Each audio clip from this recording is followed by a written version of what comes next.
Good morning, Ellen. Are we all on board here? We do have a quorum. I was expecting trustee Kane, which she has not joined yet. Okay, well, we're at 9, so why don't we begin? And I'm sure she'll be right along. Welcome, everybody. Welcome to the meeting of the FFT committee. And Ellen, if you could call the roll of the committee members, if you would. Certainly. Trustee Cates. Here. Trustee Kane. Trustee Donnelly is not able to join us. Trustee Ames is not able to join us. Trustee Flood. Here. Trustee McMahon. Present. Trustee Mishu. Present. Trustee Riley.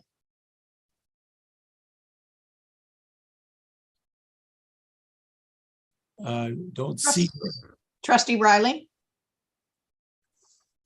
Here, sorry. Good morning.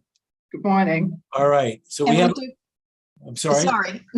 We do have trustee Alexandra as a non-committee member joining us as well, but we do have enough for a quorum. Excellent. Thank you very much. I think we have our 3 faculty members of the committee as well. Michael Scott, Clyde Mitchell, and William Otto. Are they all here as well? I think. Not sure we're missing any of them. I know I saw Clyde. Yes, I'm here. Clyde's there. Is William Otto here? I don't see him. And Michael Scott. Okay. Hopefully they'll Oh, be- we do have trustee Kane. Trustee Kane, can you hear us? I am here. Apologies. My Zoom was doing that thing Zoom does sometimes, but I'm here. Great, thank you.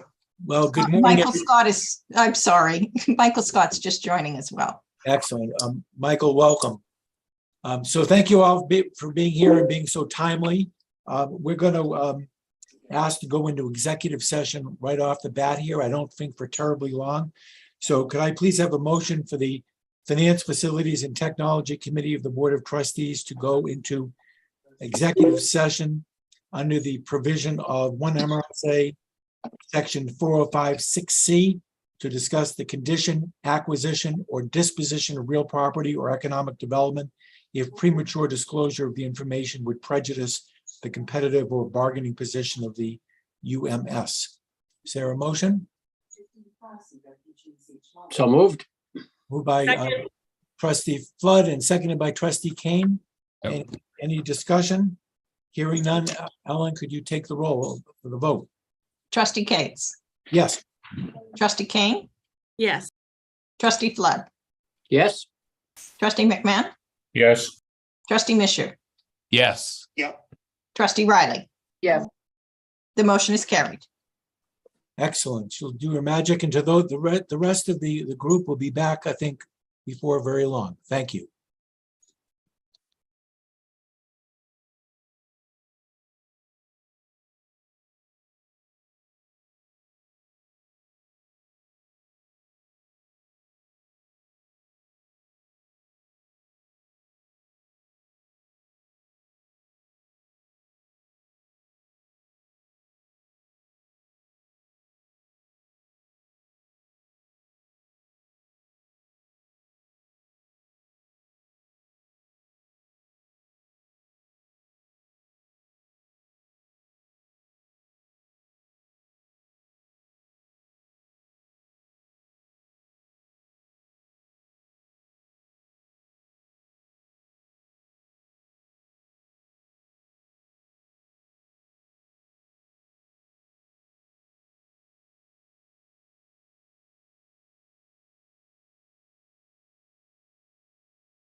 All right.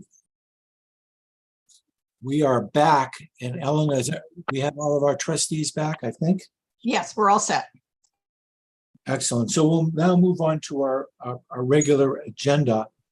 And the first item is the proposed operating budget revisions for FY 2013, excuse me, FY 2023. And again, for everybody's memory, we passed our 2023 budget. As often happens, revenue is not exactly what was projected in this case, less than projected at various campuses. Some expenses are changed as well. So we need to revise the 2023 budget for the balance of the fiscal year to bring those into balance. Ryan can explain to us the process that he has gone through in order to accomplish that, and tell us, at least with respect to several of the campuses, where we are as of today. So we'll turn this over to Ryan. Excellent. Well, thank you, Mr. Chair. Always super exciting when we enter budget season. Again, as you noted, these are changes to the budget that the committee and the board passed in May. Again, as you noted, it's not unusual for us to have the need to make changes. We've only been doing it probably for the last 5 or 6 years. Prior to that, the campuses simply managed the changes on their own. But in working with previous committees, we felt it was important to be transparent and to bring changes back to this group. So that's what we're doing today. As you would expect, most of the changes are specifically related to enrollment. So it's the balance of tuition and fee revenue. It's dining revenue changes. It's occupancy rate changes. Those are the type of things that you're going to be seeing today. Are a couple of examples where expenses have gone up, and we'll be making some adjustments there. Today, you're going to hear from 4 of the campuses who will propose revisions to get their budgets back into balance. You're going to hear from 2 more of our campuses. You'll hear from Farmington and the University of Maine at the January 12th meeting. Just needed a little more time. And then what you won't hear today is you won't hear from Maine Law. Kudos to Lee and Nicole and at the team at the law school. Their budget is still tracking as the committee approved it last fiscal year. So great work work on their part. So the plan today is I'm going to turn this over to the campuses. You'll hear from each of the campuses for about 5 minutes. Basically, just really high level. Here's what we're seeing on the campus. Here's the changes that we're recommending. After you've heard from the 4 campuses, we'll come back to me. I'll show you in the spreadsheets that you have in your materials exactly where the changes are, and we'll do that fairly quickly, and then we'll have some time for questions either at the end, but certainly along the way if there are questions as well. So with that, Mr. Chair, if there are no process changes, I'd turn this over to UMA to talk about their adjustments. Thank you. And Ryan, perhaps the best way, if it's all right with everybody, we're going to go through these campuses individually. At the end of each campus presentation, we'll leave a little bit of time for campus-specific questions, and then we'll come back to Ryan. I'm sure there'll be some questions on the totality of the situation. So thanks very much. Go ahead.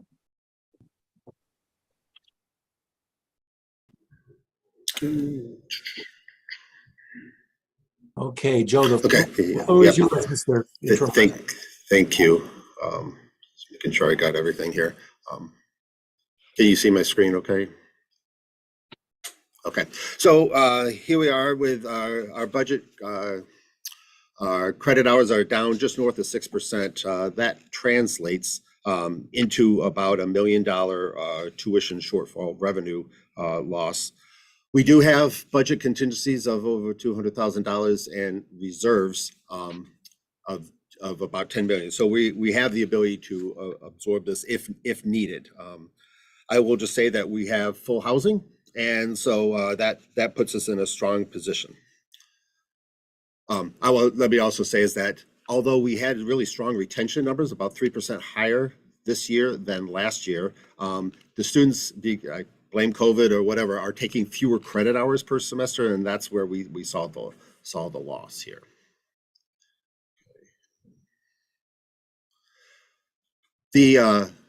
So what are our actions that we're doing? I think the Great Resignation in some respects are working in our favor right now. The salary savings that we have budgeted are actually greater than we budgeted, with still over a half a year left to go.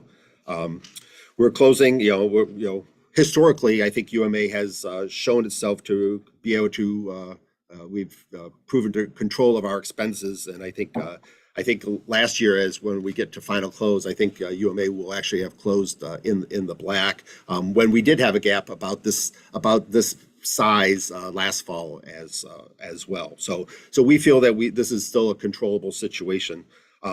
We are looking at slowing some projects down or deferring them for another year. We still see some opportunities in the spring. We still get, so UMA is a little different from other campuses. We still get a fair bit of transfers in the spring and new admits because of non-traditional students. And then our adjustments for the fall 24 budget will be impacted as we move forward. Just a couple other things, and I'll stop for questions here. Number one is that the retirement incentives, I think, have made a difference for us, not just for now, but also for fall 24. And also is that we started to think about the energy issues that are going to be coming.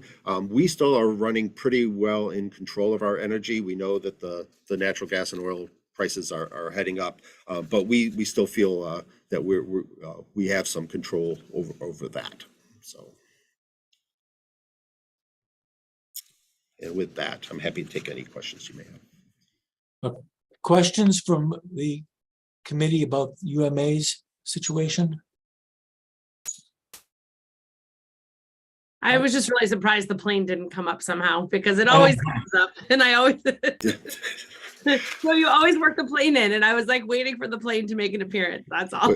We're only filling the plane half tank right now, and then Okay, well, let's get it. We got a good plan, it seems. Thank Sounds like they're going to land the 23 budget plane. Oh, Roger. All right. Thank you. Any other questions for Interim President Zekas? If not, Ryan, who's next? Fort Kent, Okay. President Hadeen. Welcome, President Hadeen. Well, good morning, everyone. So here is the information we'd like to share with you today. Our headcount and credit hour generation are down, and therefore less tuition and fees than anticipated. So approximately 1.5 million. Therefore, also we have less students in the resident halls, room and board, approximately 300,000. You can see our total revenue reduction right there, 1.8. We have a number of solutions to address these challenges. We qualified for the federal government HERF funding, the third and final allocation and we still had funds from last year, approximately 800,000. AP stands for the academic partnerships work that we are involved in, and they receive commission from us. And with our head count being down a bit and credit hour generation, therefore we have less commission to pay to them at approximately 300,000. Attrition, we've have some faculty positions that we chose not to fill, obviously with headcount being down, and that's approximately 300,000. We also have some additional savings because we tightened up our rotations, our academic scheduled rotations of courses because of number of students being down a bit. So we have less adjuncts and overloads at around 200,000. We have with a few less student athletes, we have some savings from scholarships, approximately 100,000. And we also have with Sodexo, we budget slightly less than anticipated, and we have some savings there about 40,000. And so our projected and proposed budget solutions then balance out our challenges. Thank you.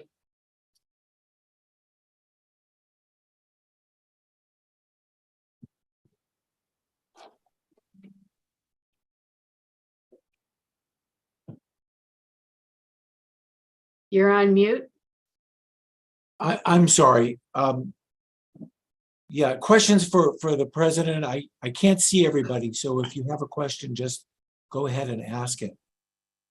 I did have one, if I could. The one area that it seemed like there was a real significant drop was out-of-state credit hours, and any particular explanation for that?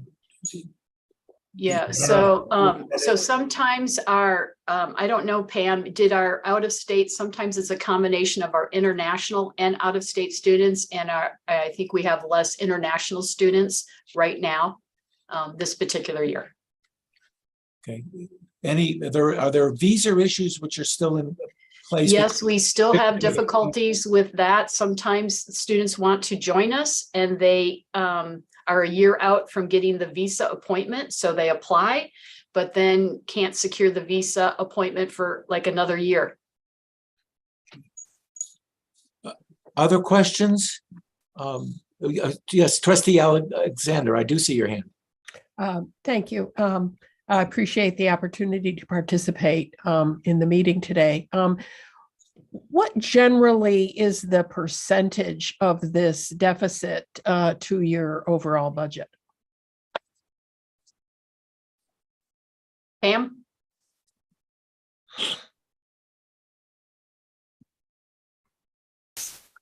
Pam, are you there to assist me with that piece? Yes, ma'am. I just had to do some math. Approximately 11%. Yeah, it's interesting because I was going to say 10%, but I thought I better check with her because she may have a more accurate number than me. That's a lot. Yes, and we're very much aware of that with our headcount being down this year. As you know, we've been trending down in our headcount since 2017. However, we are hopeful. We are seeing our applications for fall of 2023 up right now. Now, again, applications is only one part of the whole process. We have to still admit students and get them matriculated into our university. But we're feeling very good about all the strategies we put in place and the effort we're making to increase our headcount and credit hour generation for fall 2023. Thank you. Other questions? Maybe you already said this, but in terms of the HERF money, that you're using to help bridge the gap does that leave you with any, or is that pretty much exhausting it? That will use the final allocation that we are to receive. Okay, thanks. Any other questions for President Hadeen? I don't see any, and so if I don't hear any in the next couple of seconds, we'll move on, and I don't hear any. So thank you very much. Thank and you. Appreciate it. And Ryan, who's next? We'll wrap up this piece with President Edmondson and the team at USM. Good morning, everyone.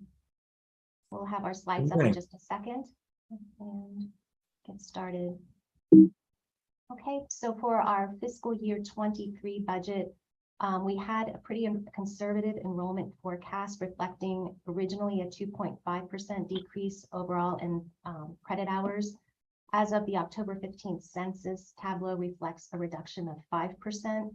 And so when we updated you in August of 24, the reduction was 6.7%. So we did make some progress there. Each change, 1% change in our credit hours reflects roughly a $700,000 impact on our budget, either positive or negative. And so we have removed about $2 million in revenue from our fiscal year 23 budget based on the 5% decrease in enrollments. To address the enrollment forecast, we're utilizing the following sources. We do have federal relief funds. We still have about $1 million that we are remaining that we will put toward the deficit. Our housing is still at 108% occupancy, and we had budgeted for 95% capacity. So we have approximately $700,000 in revenue there that we were not anticipating. And then we do plan to remove bad debt of about $300,000 from our fiscal year 23 budget. And so you can see this in the chart. And then as a reminder, we do have other budget resources. We do have E&G reserve that is at about $6 million. We have not touched that money throughout the pandemic. And so that is there if necessary, but my hope is that we don't need to touch that at all. And again, this figure represents about 5% of our operating budget. So we should work to continue to grow our reserve rather than depleting the resources. So I'm open to questions if you have any.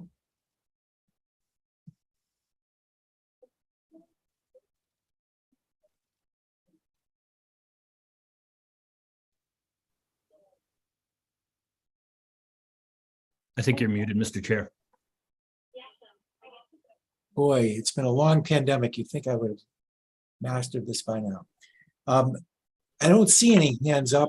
If people have questions, please speak right up.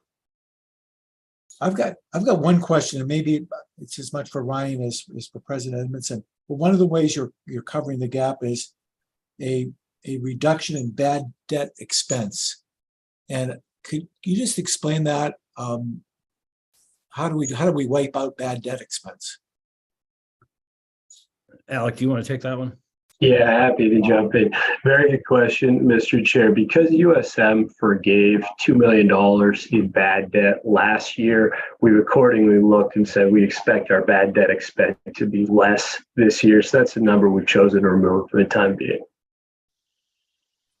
Okay. So recall last year we had a few campuses that used some of their federal funds to wipe out student debt. In some cases, allow students to register. USM was one of those. UMA was another. I see. Okay.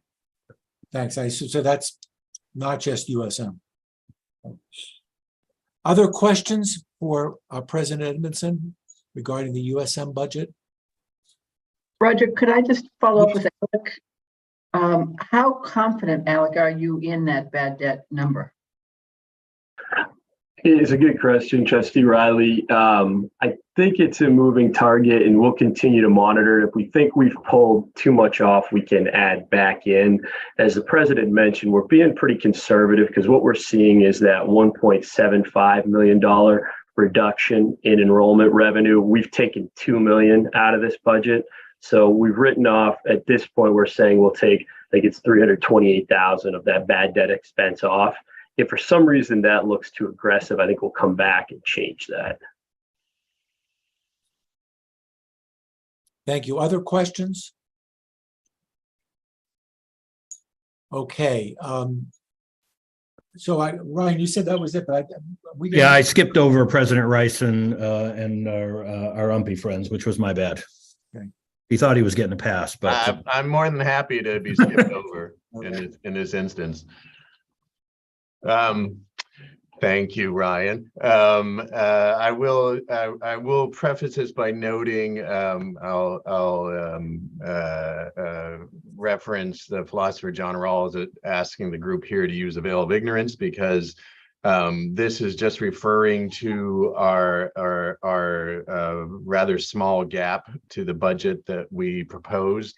But it doesn't address, obviously, the $2+ million structural gap, which will be presented. Our solution to that will be presented with our regular budget presentation. So this is just the gap that comes from that you've heard people present on prior here. Mostly, if you're looking at the, there's 2 slides here, I think. Betsy, are you showing the slides or am I showing the slides? My apologies, everybody.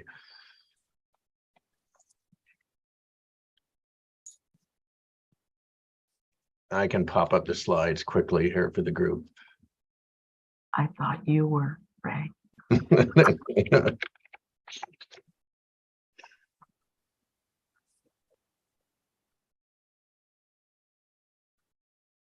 Sorry, everyone. These are, by the way, on Diligent, I think I think Yes. that's what you're referring to page 8, if people have those up on their screens. But here they are right here for you. So these slides show the bullet points, and I just wanted to point out these bullet points. We have seen an increase in energy costs, which is fairly substantial based upon our dependence upon fuel oil. We reported a decrease in revenue, including through our competency-based education program, but that is run from the census data, and we have 6 start dates. So the census data does not capture the second start date fully. So in actuality, we've seen a 15% increase in our enrollments, with some of that coming after the census data. So we actually do not have a decrease based upon our projections for our competency-based education program. That's 500, just over 500 students now. We do have a small decrease in revenue from our traditional students due to a decrease in in-state students. However, that is tempered by an increase of about 25 students in our residence halls, which is a significant increase from last year. And then we also saw an increase in our early college enrollments, which is fairly significant, which offset the majority of the in-state student loss. So that equals, at the time this was submitted, a gap of $260,000.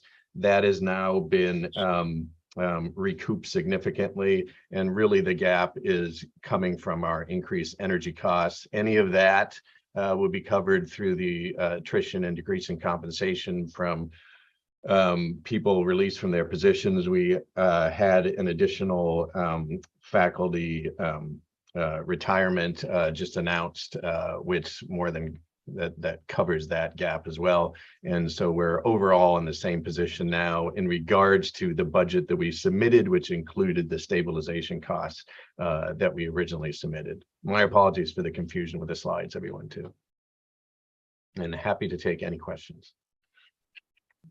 Questions for President Rice? Yes, Trustee Alexander. You have a significant solar array on campus, and I thought I recalled a presentation on that at our last board meeting that in effect said that this was really a sufficient source of energy for the campus needs. I don't know how that works to offset your fuel oil obligation. Maybe you can mention that. Yeah, I'll let Betsy say more. I know it does offset our electrical usage significantly, but I don't believe it assists too much with our fuel oil costs, which of course have skyrocketed. what I can tell you is that the bifacial solar field that we've installed as a result of the insurance payout from the loss of our wind generator is recovering about $5,000 a month. We've seen a $10,000 drop in our electrical costs over the last 2 months. And because the days are shortening, we believe that the payout will be something in the neighborhood of 60 to 70,000. Bifacial solar fields allow for collection both on the top of the solar panel and underneath the solar panel. So when the snow flies, which will be soon, I'm sure, we get to collect sunlight from the underneath as well. So we're looking forward to somewhere in the neighborhood of $60,000 to $70,000 off our electrical costs. And I would just add that the overall numbers that I presented put us in a good position for next year's overall enrollment projections and revenue from those projections once we close our inherent structural gap, which we're in the process of doing right now. Thank you. Other questions for President Rice? Yes, Trustee Mishu.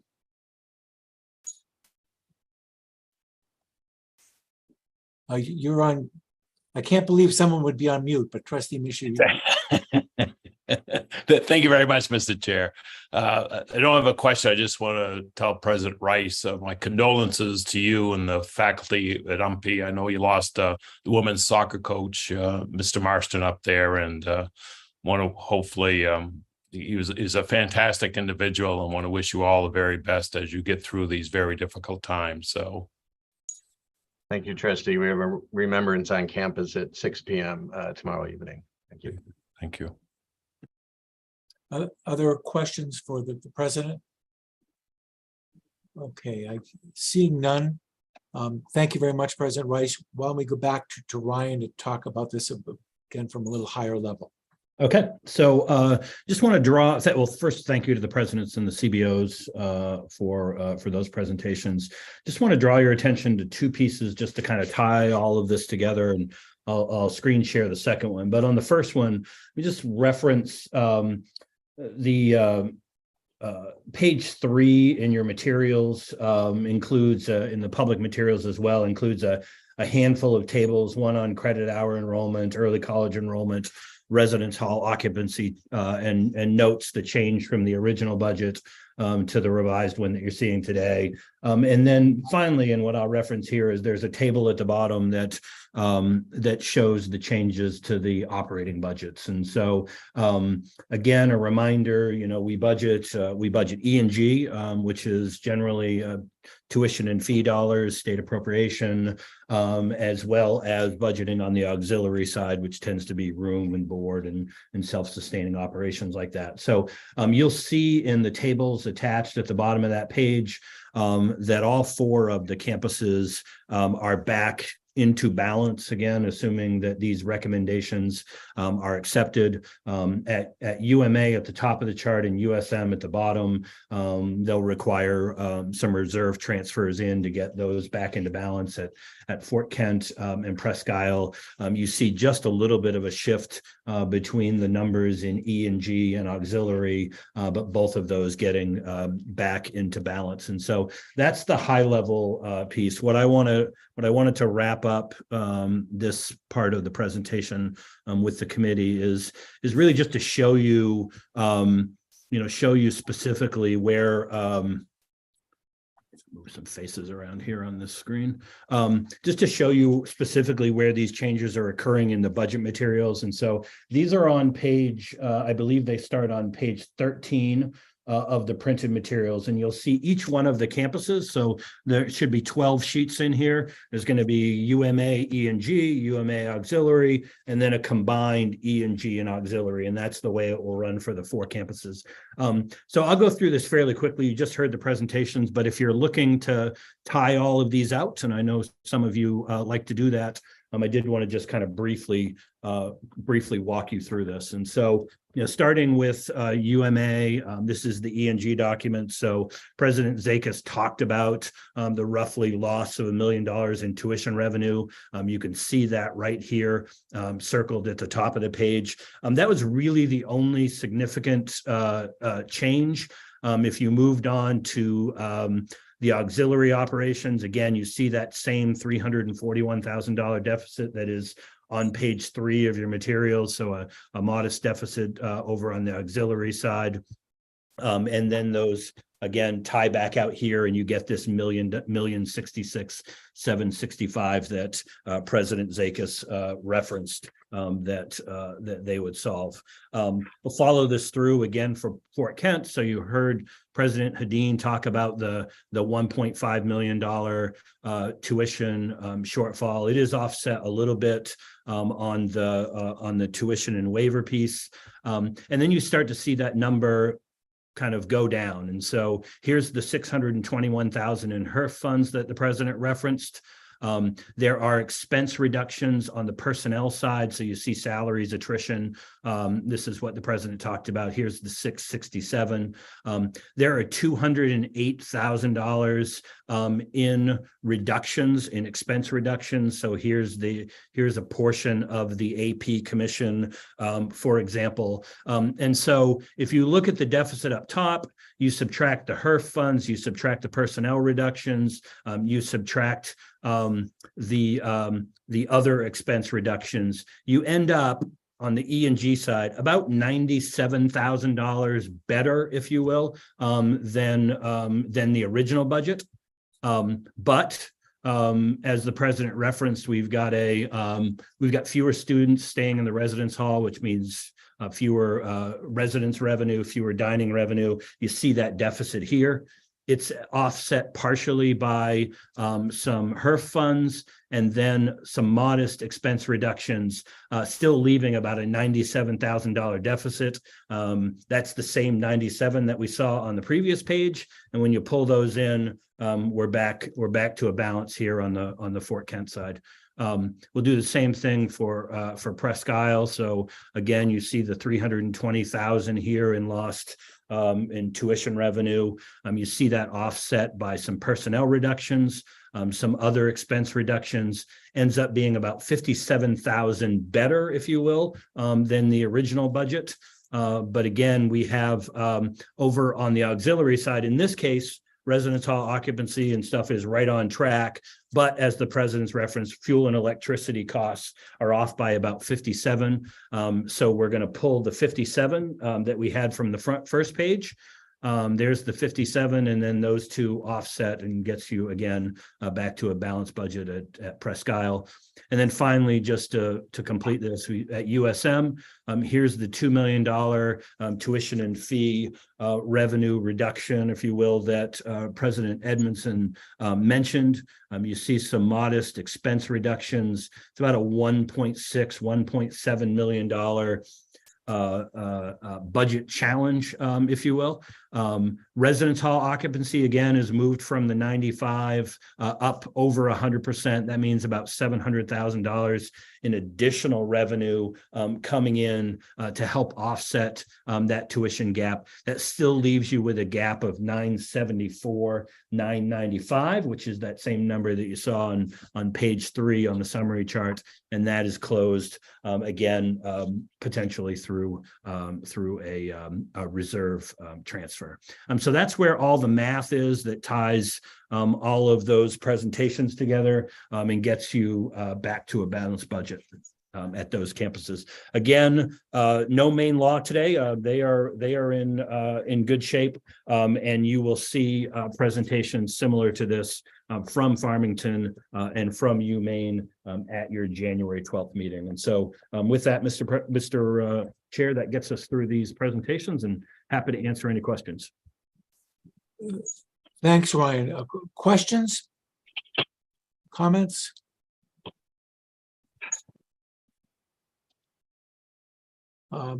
Yes, Yeah, Ryan, Alex, go ahead. this is, thank you, Mr. Chair. Ryan, my I thank you for the detailed report. I read that stuff and that comes out perfect. So thank you for doing all that. A question that may be something that just shows my ignorance or my ignorance of the history of things. But when I look at the occupancy, I know that we're having more people in our dorms, I guess, than we anticipated in some cases, but it still indicates that they're not full in some cases. And what kind of efforts can we make or do we make with outside agencies to fill up those dorms with non-students, other people that we can help in the community, or we can somehow help ourselves dealing with a state agency that needs help taking care of people or something like that. I just wonder if we've talked about these things in the past, if they're really bad ideas. But I just wanted to bring it up to express, we need to fill rooms. And if we don't have students, maybe we can fill them with other people. Maybe this is a subject that's been beat to death, but I haven't been part of that, so I'm asking the question. Yeah, no, it's a great question, and it's as you would expect, it certainly comes up during the annual budget discussions, and so when we go through the budget from the ground up versus making revisions. So we did have an extensive conversation with both this committee and the full board. I want to say in certainly at the March kind of full day presentations. I think we had it again with some of the trustees in April and May. And you're exactly right. We do have those kind of conversations. I think different campuses are tackling it or have tried to tackle it in different ways. And so I'm going to encourage any of the presidents to follow up my generic comments here. But I'm familiar, for instance, we had conversations along the way over the last couple of years, for instance, at Machias, where we had a couple of residence halls, but maybe the occupancy that could all fit into one. And so lots of conversations going on about that campus. And I'm not sure where they finalized or where they ended up about doing exactly as you said. So conversations with the local community, and is there space in there that we can lease out? And so I don't know if anyone has any more details on that, but we've certainly had that conversation at Machias. A different version of that same conversation we had last year during budget discussions at Farmington, for instance. And so if we're losing students to residence opportunities in the community, students who want to have their own room, can we look at converting doubles over to a bunch of singles? And so rather than having 50% occupancy and a bunch of doubles, could we get it to 75 or 100 if we split them up? And so lots of those kind of conversations I know are occurring at places like Farmington. Can we use the rooms differently? I don't know if any other presidents or anyone wants to add any other things, but absolutely those are conversations that we are having. And I would expect, given what we're seeing in the pandemic, and we're seeing these occupancy rates increase, especially at or decrease, especially at some of our smaller campuses, I would expect those conversations to continue. So let me pause and see if there's Joe. Yeah, just real quick, over the summer, I would say is where we see the greatest opportunity to kind of use the empty beds. We do a lot of summer activities, or we're planning on summer activities. Sodexo has been a great partner for us to work on conferences and things like that. And we started to make good connections with the Margaret Chase Smith summer internship program. So we're, leveraging where we are to see how we can help others. So thank you. President McDonald? Yes, at Farmington, we're looking specifically at that. We have a low occupancy this year, but we did not last year segregate our rooms so that the low occupancy is throughout all of our dormitories. So next year, we're going to hold out a dormitory so that if it doesn't fill, we then can use it for workforce housing or some other purpose, so that we want to segregate the dormitory rather than try to mix workforce housing in with our students. Thank you. President Farini Monday. Thank you, Trustee. I will point out that at the University of Maine at Machias, we're leasing space to the Eastport Healthcare organization in that area for a pediatric clinic in what had been a residence hall that has been closed for a couple of years now. So those kinds of options are being explored very fully. Thank you. And I also see President Hedin. Yes, thank you. We also are partnering with Sodexo to establish summer conferences and camps in our resident halls. So we're very excited about that. We also have one resident hall that we will be establishing as a veterans living and learning community and focusing it on that piece. And we are thrilled about that opportunity. Right now, we have one resident hall that was offline for COVID purposes, and we are working with our community. We have very limited motels, hotels in the Fort Kent area. And so we are already partnering with the Fort Kent Outdoor Center, also opportunities during the Can-Am race that takes place, dog sled race. And so we have opportunities to provide housing for those events that take place in the community. Thank you, President. And Pat, thanks for raising that issue. I'm sure we'll be talking about it again. Okay, moving on, I see Trustee Michoud. Thank you, Mr. Chair. Yeah, I just want to follow up on Pat's question and Ryan on the vacancy in those, particularly those area where we have campuses where the community college also is very close. Are we reaching out to the community colleges to see whether or not that they need some space for their students to for housing? Let me defer to any of the presidents that want to. It's almost in reverse. So we had some discussions with Eastern Maine Community Colleges. They had some empty dorms, and we were offering to see if we could use their dorm space to accommodate our dental and vet tech programs. It hasn't worked the other way though. So. Oh, thank you.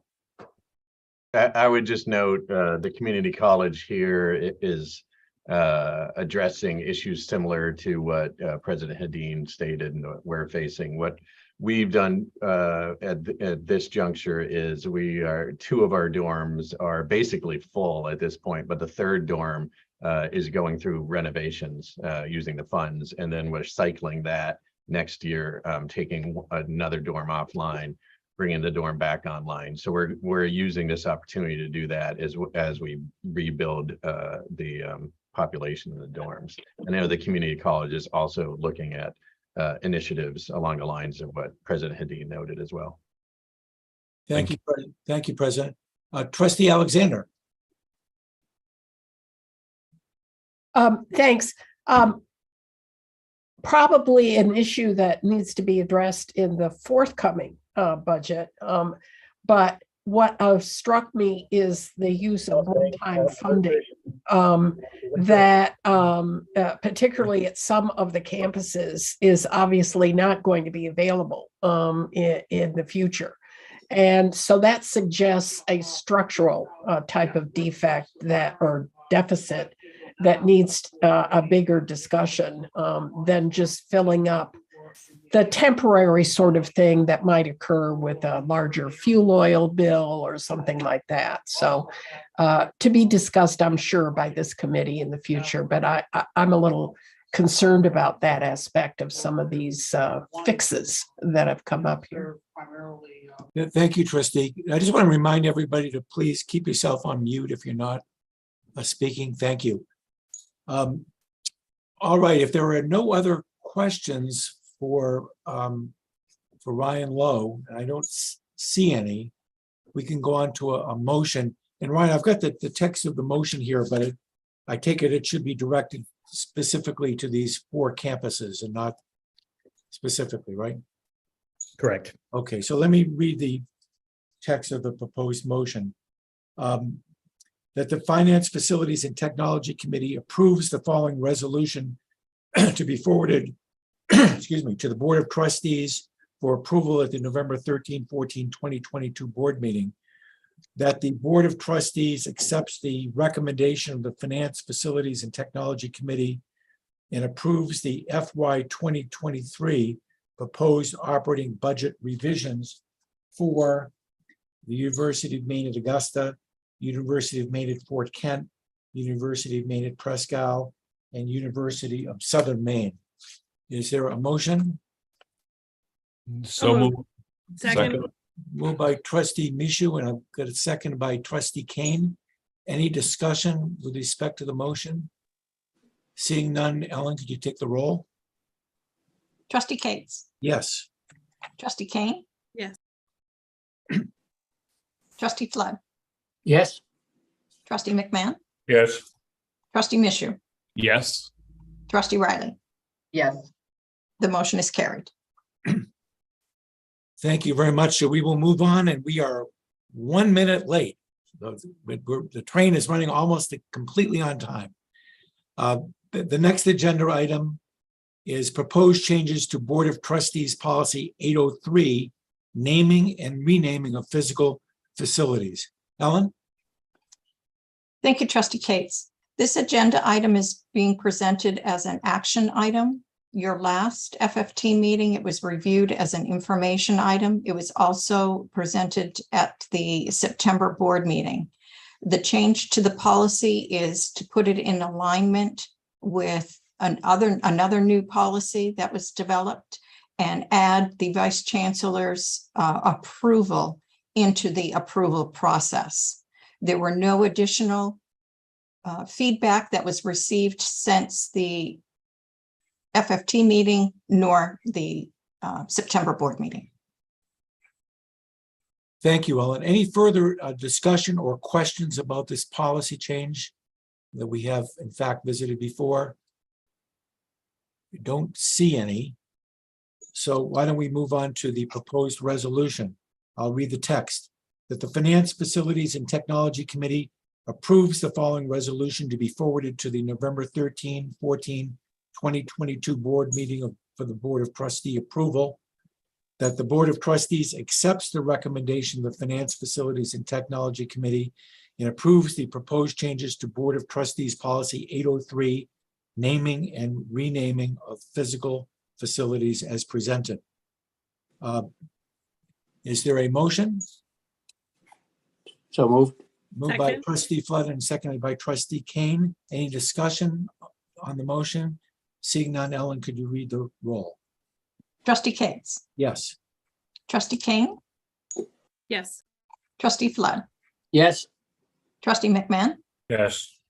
trustee Mishu, Yes. trustee Riley. Yes. The motion is carried. Thank you. So we'll now move on to the next agenda item, which is at tab 3 in our materials. Lease authorization request, University of Maine, Machias, and University of Southern Maine.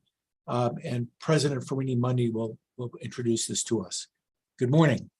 Thank you very much. And as you see, this is a resolution to negotiate and enter into these leases with the University Credit Union. I'm going to turn this presentation over to Ryan Ward, who I believe is out there someplace.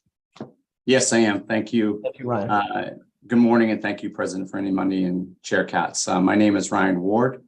I'm the Director of Space and Capital Management Services for UMaine and Machias campuses. Excuse me. This consent agenda seeks approval for UMaine, Machias, and USM to negotiate and enter into 2 new leases and extend 2 current lease agreements with the University Credit Union, also known as UCU. UMaine and UMaine Machias seek 3 leases with UCU, 2 of which the university is the lessor and 1 in which the university is the lessee. As the lessor, university anticipates renewing of the UCU branch office within the UMaine Memorial Union that was initiated in 2010, renewed in 2015, and again in 2020, which was a 2-year lease.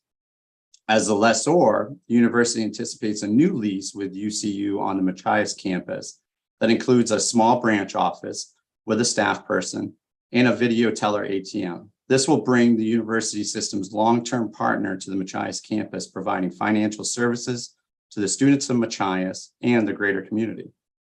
Machias currently doesn't even have an ATM on campus, so this will be pretty good for the students themselves. As the lessee, the university will utilize the vacant UCU-owned Rangeley Road building for the co-location of the Bodwell Center for Service and Volunteerism and the Black Bear Exchange. Additionally, in the back office area, the Office of Innovation and Economic Development will be located separately from the Bodwell Center and Blackwell Exchange. The Bodwell Center, to give you some background, the Bodwell Center's mission is to create civic mindedness by building an engaged campus through the promotion of service learning and volunteerism to students, faculty, and staff to strengthen our local, national, and global communities. That's their mission. The Bodwell Center offices are currently located in the Memorial Union. The Black Bear Exchange, which is administered by the Bodwell Center, is our on-campus food pantry and clothing exchange. They're currently located in what is York Village, which is a pretty small area. They even put in their on their website to try to not all comment opening because of the limited spaces that they have. Leasing of the UCU Rangeley building will co-locate the Bodwell Center and the Black Bear Exchange while providing them more adequate space in a centralized location. It will also free up space within the Memorial Union, which is much needed for some of our additional other needs. The university anticipates that the combination of these 3 leases, 2 as a lessor and 1 as the lessee, will result in the payments of less than $20,000 annual to UCU. Each lease will run concurrently for 5 years with options for 2 additional 5-year renewals for a total of 15 years.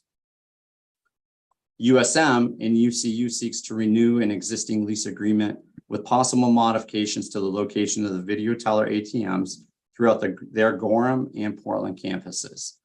Currently, USM has an annual revenue of approximately $7,000 to $8,000. They anticipate that revenue stream to continue at approximately $7,000 to $9,000 annually. Terms of the lease for USM will be up to 10 years. That will include renewals and the initial lease and the renewals.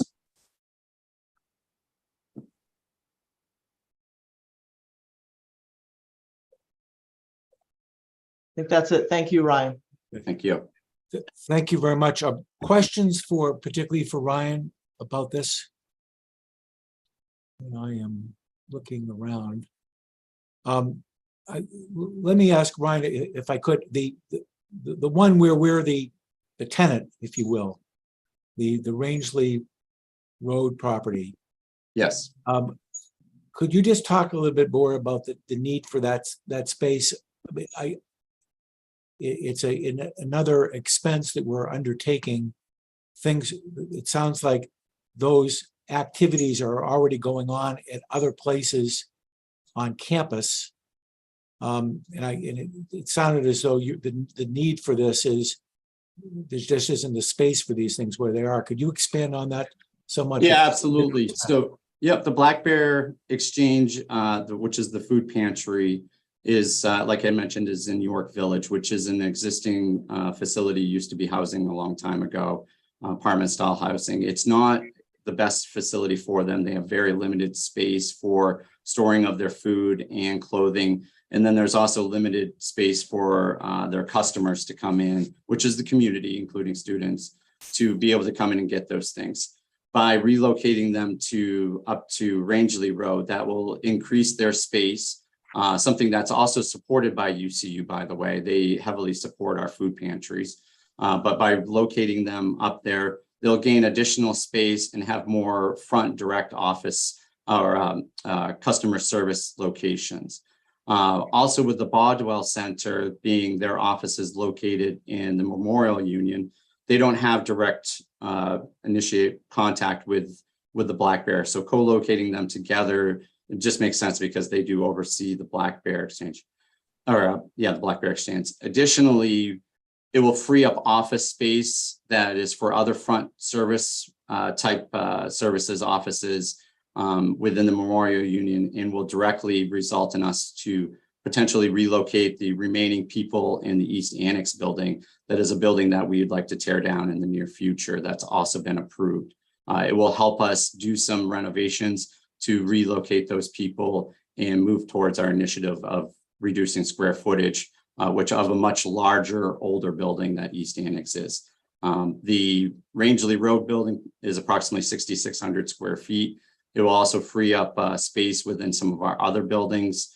by relocating Office of Economic and Innovation and Economic Development that creates space for research staff as well. Thank you for that explanation. Other questions? The reason I ask is we're just going to be facing an incredibly difficult 2024 budget process. It's going to be painful. And so I think that all of us are a little bit hesitant about entering into new expenses until we get a better picture of the severity of the budget issue we're facing coming up, which may call for some significant cuts. So one question I have for you is the time sensitivity, not of entering into the leases where we're the landlord, but the time sensitivity of the lease where we're the tenant, and whether we can delay this decision in order to perhaps look into it a little bit more. Could you comment on that? Basically, what we were trying to do is offset that value. As Dr. Cassidy, you're mentioning, is with the other two leases. It's certainly, the longer we wait, it certainly delays other moves and other needs that we have for those spaces, by especially within the Memorial Union. It's a domino, basically a first domino of several other projects that creates additional space for needed areas as well. So from a timing point of tying the three together, it's more related to the need to create the additional free spaces within the other two where we're relocating those people. Understood. Trustee Cates, could I just add to that briefly? Sure. Thank you. Please. So absolutely, of course, as we look at both 23 and 24 budgets, we're mindful of every expense and every potential area of new revenue. But what Ryan didn't say much about is our intent to really step up our corporate engagement through the Office of Innovation and Economic Development. That has been an area that the University of Maine, we're hearing from our advisors in the private sector and outside of the university that we need to be more organized about how to bring in those potential agreements and revenues. And part of the need to provide more space for that unit is to be able to have opportunity for staff to actually conduct that business. So we don't have those projections in front of you yet at this time, but that's a piece at the beginning, perhaps a relatively modest piece of our 24 expectations, but something to grow. Thank you, President. Do other trustees have questions or perhaps share my concern at this point? I guess, Roger, I would say, I think that I have a pretty good sense of all those moving parts that were just described on the campus. And I think that the plan makes a lot of sense for making all those things work better, right? And so I think as and making them more functional, more accessible, and ultimately setting them up for more success from a use of space perspective, and also just a parking perspective and how people move around and get stuck sometimes, depending on the time of day on campus. I also think that side of campus where the UCU building is now is one that has been getting more and more connected to the rest of campus, which is why it's also an interesting place to put the food pantry, because of literally the use of that space. That's the side of campus where all of the private sector, larger housing units have gone. So there's a lot more walking traffic there now too. So I think when we think about budgets, we think about, it's not just math, as we know, it's opportunities, limitations, and efficiencies that get created. And I think, to me, this is one of those things that maybe doesn't fall in the category of like math budgeting right now, but does fall in the category of qualitative budgeting as we think about the use of space, the way we service the community, the campus community as a board. And so this would fall. This didn't raise any red flags for me, is basically what I will say as I read it. It was really more about, this actually makes a lot of sense and potentially frees up other space for better use, to the president's point about future opportunities for economic development and investment. So that's how I have a very like literally a walking understanding of this proposal. So that's where my head went, was like physically how people move on campus and how they use space. And in that category, it makes a ton of sense to me. Thank you, Trustee Kane. Chair Riley? Yeah, I hear Emily and agree with that, but I also share your concerns, Roger. I think what we're looking at in 24 is exceedingly worrisome, and I'm long been concerned about all our leases, given that we tend to have more space on most universities than we need. So I wonder if we could just spend a sec, Ryan, on remind us how long this lease is for. Can we get out of it, and what other space was looked at? Is there vacant space that could have been an alternative that we currently own? The lease is for 5 years with renewals, so it would terminate in 2028 is what we are anticipating. So maybe a little over 5 years exactly. We have looked at other spaces. The Rangeley Road location works well because of like a lot of the things that Emily mentioned, because of the parking. It is actually also on the bus stop, which is what the current location is not as well. It brings basically brings the two of them together because they do work hand in hand together. We just don't have that type of front office area, which is basically the teller location of the building. It has a very large customer store-like front opening that we're going to be able to easily renovate to provide them that storefront and additional spaces that they have. Most of our buildings are more set for academic type services, so we really do not have large storefront type buildings, besides being with some locations in the Memorial Union, which are already being used by additional services that should be located in the Memorial Union.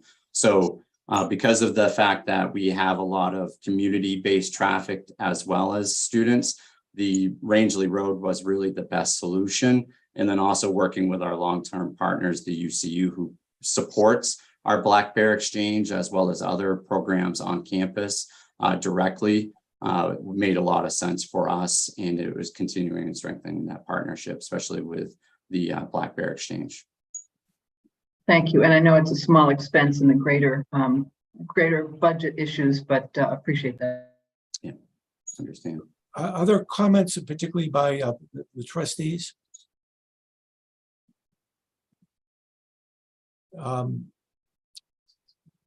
Okay, well, let me read the proposed resolution and we can discuss it further perhaps. I'll read the text of the proposed resolution. That the Finance, Facilities, and Technology Committee approves the following resolution to be forwarded to the consent agenda of the November 13, 14, 2022 board meeting for Board of Trustee approval.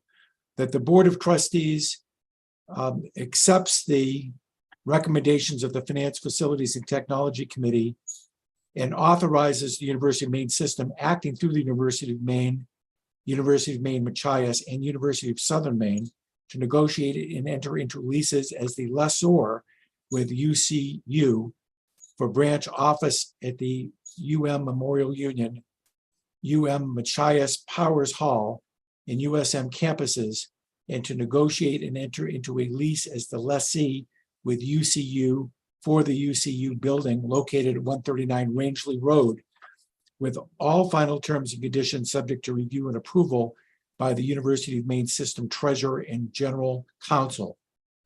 Is there a motion? So moved.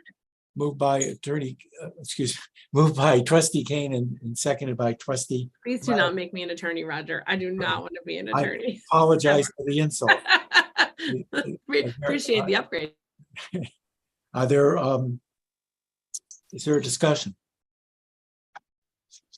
All right, so I just want to say that, first of all, Ryan, thank you for your passion, and you made a very compelling case for the need for this space, and I understand what you've said. I'm going to vote against this motion as drafted because, again, headed into a very, very difficult budget season, I'm going to measure any new expenditures by a need of absolute necessity as opposed to anything else.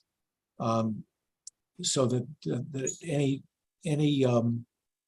proposals for new spending will be considered in the context of all the other proposals, which are going to come before us in the next difficult budget session. And that's the only reason I will be voting against this. If for some reason the motion dies, then I'll make a new motion to approve the portion of the resolution which deals with our being the tenant, so to speak, at those other facilities. But that's my reason for a no vote. Are there other any other discussion on the motion? Seeing none, Ellen, could you call the roll? Certainly. Trustee Cates, No. Trustee Kane, Yeah. Trustee Flood, No. Trustee McMahon, Yes. Trustee Mishu, Yes. Trustee Riley. Yes. The motion is carried. Okay. Thank you very much. And we will look forward to seeing those leases as they come to fruition. Thank you for your presentation. Our next agenda item is at tab 4. It's the naming of UMaine Athletics' new softball indoor batting pavilion. President Farina Money. Thank you, trustee. Before you, we have a proposed resolution that you consider authorizing the University of Maine to name the softball indoor batting pavilion that is being built now after Catherine E. Slott, to be named the Catherine E. Slott Batting Pavilion. Let me tell you about Associate Professor of French, Catherine Slott, has been on our faculty for 40 years, an incredible supporter of the university, a great public service person for our university, has served in the Senate, has been an excellent athletics fan for all of those years, all sports. You see Catherine at these games. Long time giving record exceeding $450,000, and plans to make an additional gift of $150K to the Alphon Fund as part of the match. Because of the new construction, the existing softball grandstand, which bears Dr. Slott's name, will be removed. And the new construction is, of course, going up. So she'll lose her existing named space. And thus we make this proposal to name the new softball indoor batting pavilion in her honor, the Catherine E. Slott Batting Pavilion. Thank you for your consideration. Thank you very much. Questions for the Mr. president? Chair, I just will say, this is like pure joy to me. You don't think about particularly softball, but any sport, she's everywhere. She's at all the sports all the time. And I think this is just pure joy. So I'm very excited about this. Thank you very much. Is Professor Slott with us today? Is she? I don't see her. Okay, thank you. Any further discussion? If not, I'll read the text of the proposed motion. That the Board of Trustees accepts the recommendation of the Finance, Facilities, and Technology Committee and authorizes the University of Maine system acting through the University of Maine to name the softball indoor batting pavilion the Catherine E. Slott Batting Pavilion. Any discussion? Seeing none, Ellen, could you call the roll? We'll need a motion first. So moved. I'm sorry. Thank you very much. Moved by Trustee Kane, seconded by Chair Riley. Thank you. Any further discussion? If not, could you call the roll? Thanks. Trustee Cates, Yes. Trustee Kane, Yes. Trustee Flood, Yes. Trustee McMahon, Yes. Trustee Mishu, Yes. Trustee Riley. Yes. The motion is carried. Thank you and congratulations to Catherine Slott. Thank you very much. We'll be sure she's at the board meeting to hear this. Thank you. All right, we will now move on to our next agenda item at tab 5, Energy Savings Performance Contract, ESPC authorization at the University of Maine at Farmington. And I understand that President McConnell will lead that discussion. Good Yes, morning. thank you very much. What we are seeking is to enter into a energy savings performance contract with Train. Train is a organization that has been competitively bid, and they won the bid as an ESCO for this project. The cost is approximately $11 million, between 11 million and 11.7 million. We have entered into a rate lock with the Bank of America at 3.32%. So we're very fortunate that the interest rate is low. We can hold that until November 28th. So we must act before the 28th to maintain that low interest rate. The work would be done over a 15 to 18 month period. It would upgrade about 30 buildings on campus, 770,000 square feet. We will see a savings of approximately 30% in our energy costs, and the savings will all come, or the payment of the contract will all come out of savings. So it's really a no-lose situation that we're entering into. And so briefly, that is the explanation. Thanks, President McDonald. Questions for the president?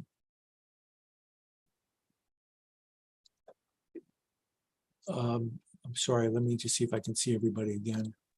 I don't. Right, I had a question. Yes. Chairman. Okay. The rate we locked in for 3%, how long was that rate? How long was that? It is good until November 28th, but it is for the duration. Yes. And the duration is, how many years are we? It's a 20-year note. Okay, and so the savings over 20 years equal or exceed the payment of the note over 20 years? Yes. Yeah, thanks. Thank you. Trustee McMahon. Is Train going to have a performance bond of some sort? So this is dependent on the financial stability of the contractor. Is there some performance bond to the side just in case they go bankrupt and cause a problem later on?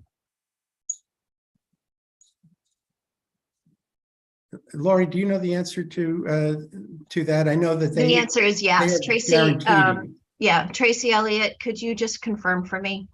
As part of the processes, they have to be bonded. Yes, I believe that's true. I don't see Gretchen on, but I believe that is part of the contract with Train.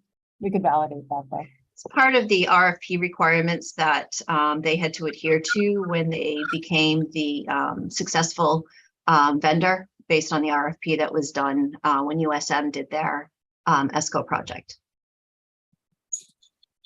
And this is Gretchen. I'm on and can confirm that. Thank you. Other questions? President McDonald, did I hear correctly that there's no risk here to the system? That is, if the savings do not rise to the level of the contract price, that we don't owe the money? That the Train is obligated to give us the savings. Train is obligated to pay the difference. So if the savings do not exceed, they are obligated to pay us that difference the next year. Thank you. Other questions? I thank you very much for your presentation. I don't see any other questions. So let me read the text of the proposed resolution.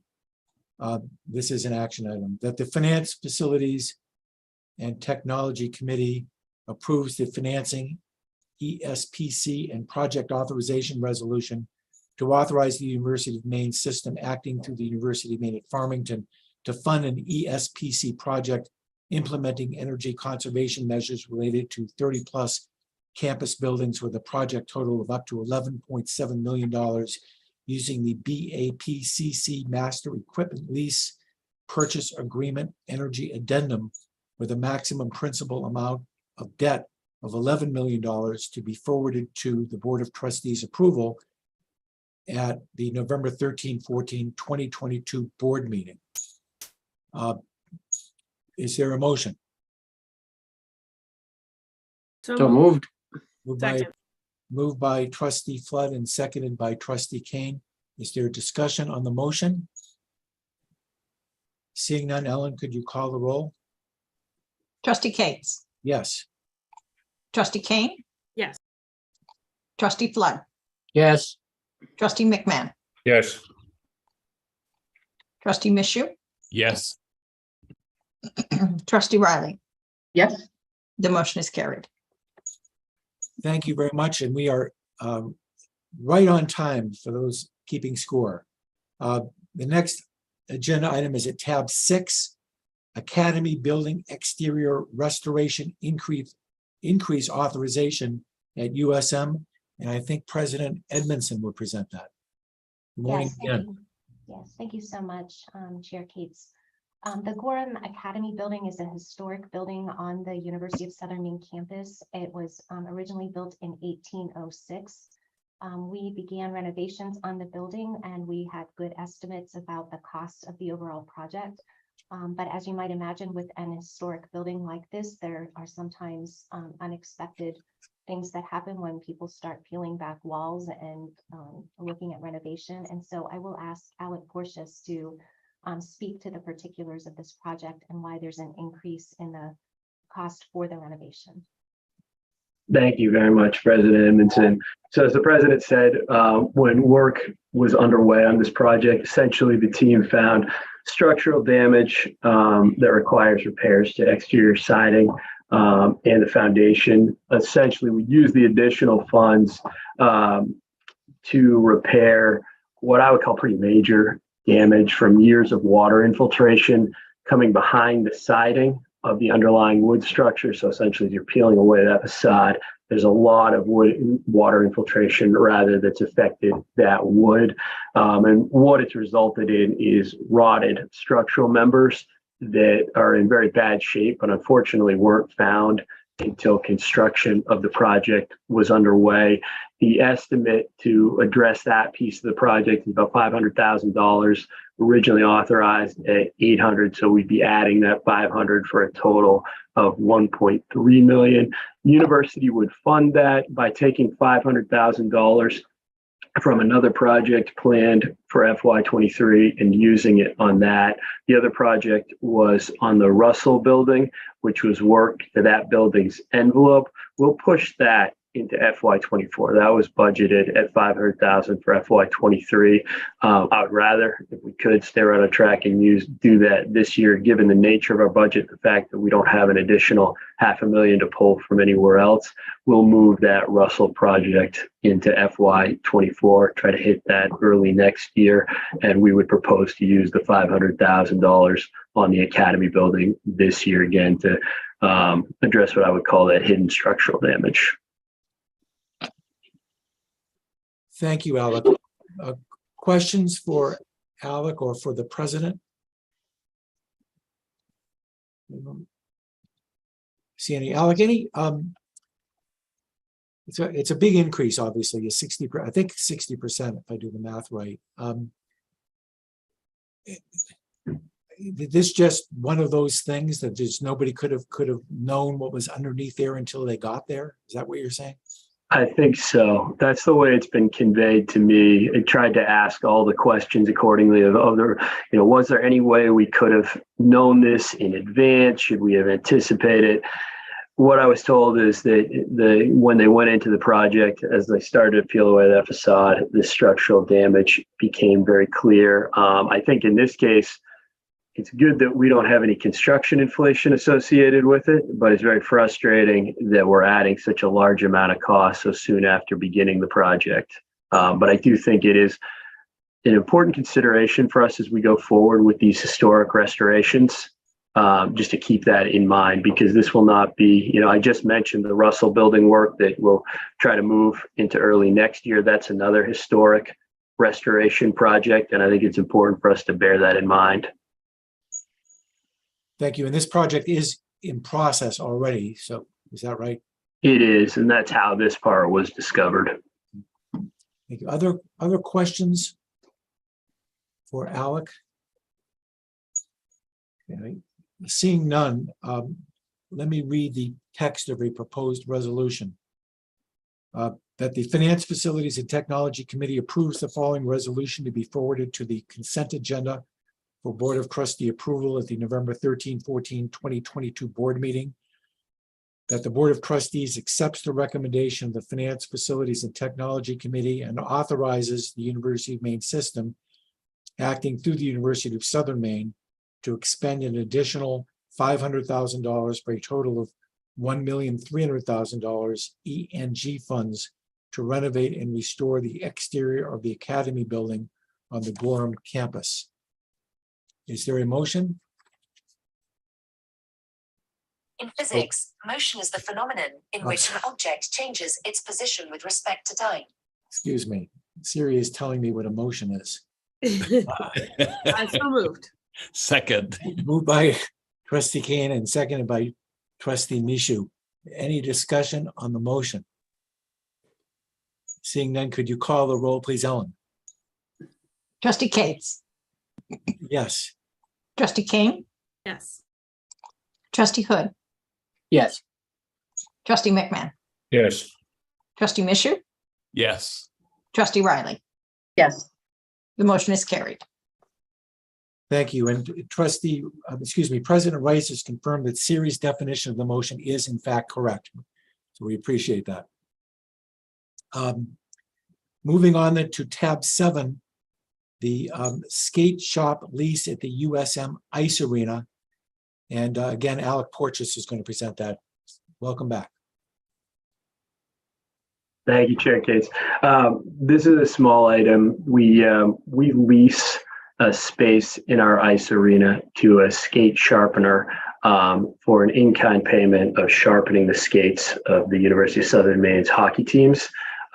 This is the reason it is before you, as I understand it, is it's a renewal of a 5-year lease with 5 one-year options, so total potentially of 10 years. No money changes hands here. It is an in-kind payment. The space itself is next to the hockey rink, and the team has determined that it just really isn't great space for anyone else, but works very nicely for this skate sharpener. And we get the benefit of our team, working directly with them and getting their skates sharpened for free. So we're just looking to re-up the lease here. Thank you. Questions for Alec about this matter? Seeing none, let me read the text of the proposed resolution. That the Finance, Facilities, and Technology Committee approves the following resolution to be forwarded to the consent agenda for Board of Trustee approval at the November 14 board meeting. That the Board of Trustees accepts the recommendation of the Finance, Facilities, and Technology Committee and authorizes the University of Maine system acting through the University of Southern Maine to enter into a lease for the skate sharpening shop at the USM Ice Arena with Neil Farwell, DBA Buxton Blade Sharpening and Repair for 5 years with 5 optional 1-year renewals with all final terms and conditions subject to review and approval of the University of Maine System Treasurer and General Counsel. Is there a motion? So moved. Moved by trustee Riley, Second. seconded by trustee Kane. Any discussion on the motion? Seeing none, Ellen, could you call the roll? Trustee Cates, Yes. trustee King, Yes. trustee Flood, Yep. trustee McMahon, Yes. trustee Mishu, Yes. trustee Riley. Yes. The motion is carried. Thank you. Moving on to our next item at tab 8, our regular review of IT projects with a value of $250,000 or greater. And once again, we turn to David Demers, our Chief Information Officer. And just for everybody's benefit, that the board is considering the level of project which comes to this committee and eventually to the board for approval. So that's an ongoing discussion that may or may not change going forward, but as of now, all these projects with a value of $250 or greater come before us, and that's why we're here today. Mr. Demers. Very good. Thank you, Chair Cates.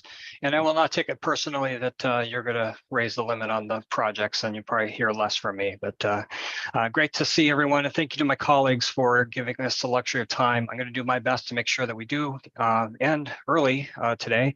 I'm going to focus mostly on the repaving Main Street project, but we do have another project that I do want to give an update on, and that is our ongoing implementation of voice over IP across all campuses. The last campus through which we have to finish finish the deployment is the University of Southern Maine. We are doing everything we can to close this project out. However, with supply chain constraints and some items getting in the way, like the pandemic and scheduling for work, we are updating the expected completion of this particular project to December during the winter break. So there are final punch list items that we hope will be able to be taken care of at that point, and we'll be able to provide the full closeout report for the voice over IP implementation for all campuses at the January meeting. So this one is ongoing, and we will do everything we can to make sure that this one gets completed.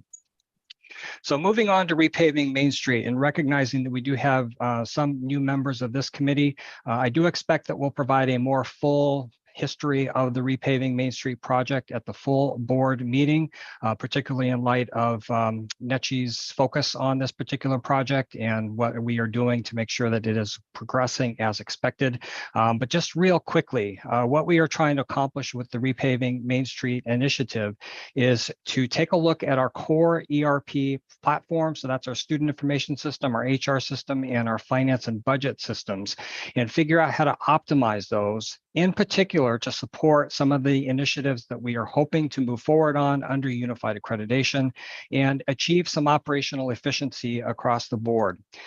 We did do an assessment of what opportunities were available to us. At the end of the day, it was recommended based on our consultants that we re-implement our campus solutions environment using unified accreditation and coding consistency as guiding principles for that re-implementation process. That will help us to create a technological platform to support program collaborations, eliminating technical barriers that exist today, and making sure that the campus solutions environment works well, not only for our staff and faculty, but most importantly for our students. In addition, our consultants did indicate that we should take the opportunity to start to move some of the core functionality that we have housed internally into the cloud. So we are moving our HR and finance environments to cloud-enabled solutions using Oracle Cloud products. And all throughout this, taking the opportunity to eliminate a lot of the customizations that we have built into the Main Street environment to provide basically silos of data across all of our campuses. And that is one of the friction points that has gotten in the way of our being able to facilitate and foster more collaboration across campuses. In addition to that, we'll be able to leverage some of the tools and features and functions in the tool and the platforms that we use. And that will help us to eliminate some paper-based processes and just be more efficient across the board. So, and that's a high-level overview of what we are aiming to accomplish with repaving Main Street. This board did approve an expenditure of over $16 million to help us to complete this. We expect that this will occur over a 5-year period. I'm going to talk about this project in a couple of different ways. One of them is what we are doing on the cloud side, which is we're working with rather compressed timeline here, and then also what is happening on the Campus Solutions Reimplementation project. So I have those two icons to indicate those two different projects as we go through this, the rest of this update. So let's talk about the cloud piece first. I'm pleased to report that we have completed interactive requirements and design workshops with our implementation partners for the HR implementation. That is going to allow us to have our initial peek at what this new cloud environment for HR and recruiting is going to look like at the end of this month. And actually our scheduled preview of those applications is for to start Monday. So by the time we have our next meeting, I'll be able to actually give you some visual demos of what the new environment is going to look like and the benefits that we will realize as a result of moving in this direction. We are also, in parallel to this, focusing on how we are going to get our core finance module up and running. There are some things that we are struggling with, but this is not unexpected. Every campus that goes through a transition from an on-premise solution to a cloud solution struggles with things like consistency in department codes and chart of accounts. We are benefiting by having the opportunity to engage with other schools and universities that have made similar transitions, learning from their I guess, their missteps, as well as some of the things that worked very well from them to guide us as we are redesigning this entire structure, which is going to be the backbone of our entire finance solution. So this is important that we get it somewhat right out of the gate, and that's why we are spending extra time up front to make sure that we are doing everything we can to provide consistency in how we code our departments and how that's going to be embedded in our overall chart of accounts. On the technical side, we are currently migrating data, or testing data migration, I should say, from our current on-premise HR environment and our recruiting environment. We are using a tool called Higher Touch, which goes end of life toward the middle of next year. So we are trying to get our recruitment module up and running, in addition to the core HR functions that will be hosted in the Oracle Cloud solution. We are working with some data extraction scripts, testing the data conversion, and actively working on to make sure that we will be able to have a smooth cutover once we get to those particular go live dates. We are also working to figure out how we are going to maintain on-premise environments as we roll things out from phase 1 into phase 2. And this is going to require us to maintain some data in both on-premise, our on-premise finance solution, in addition to what's going to be housed in the cloud, as we go live with phase 1 and work toward go live for phase 2. And I'm going to have this mapped out on the next slide, so it may make a little more sense if these aren't if these aren't making perfect sense to you right now. We are also looking to identify any reporting gaps that we might experience as we march toward go live.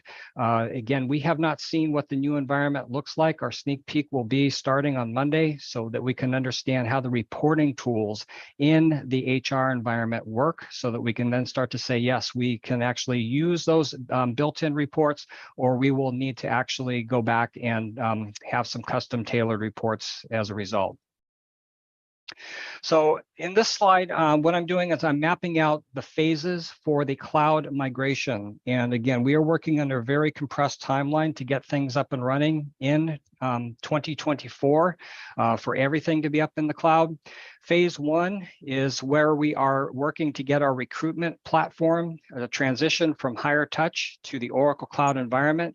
Our go live date is going to be May 2023 for this. We are currently in the configuration and review stage, and I've put the black bar in there in terms of what our overall timeline and where we are in that process.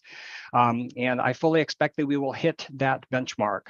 For phase 2, this is occurring in parallel.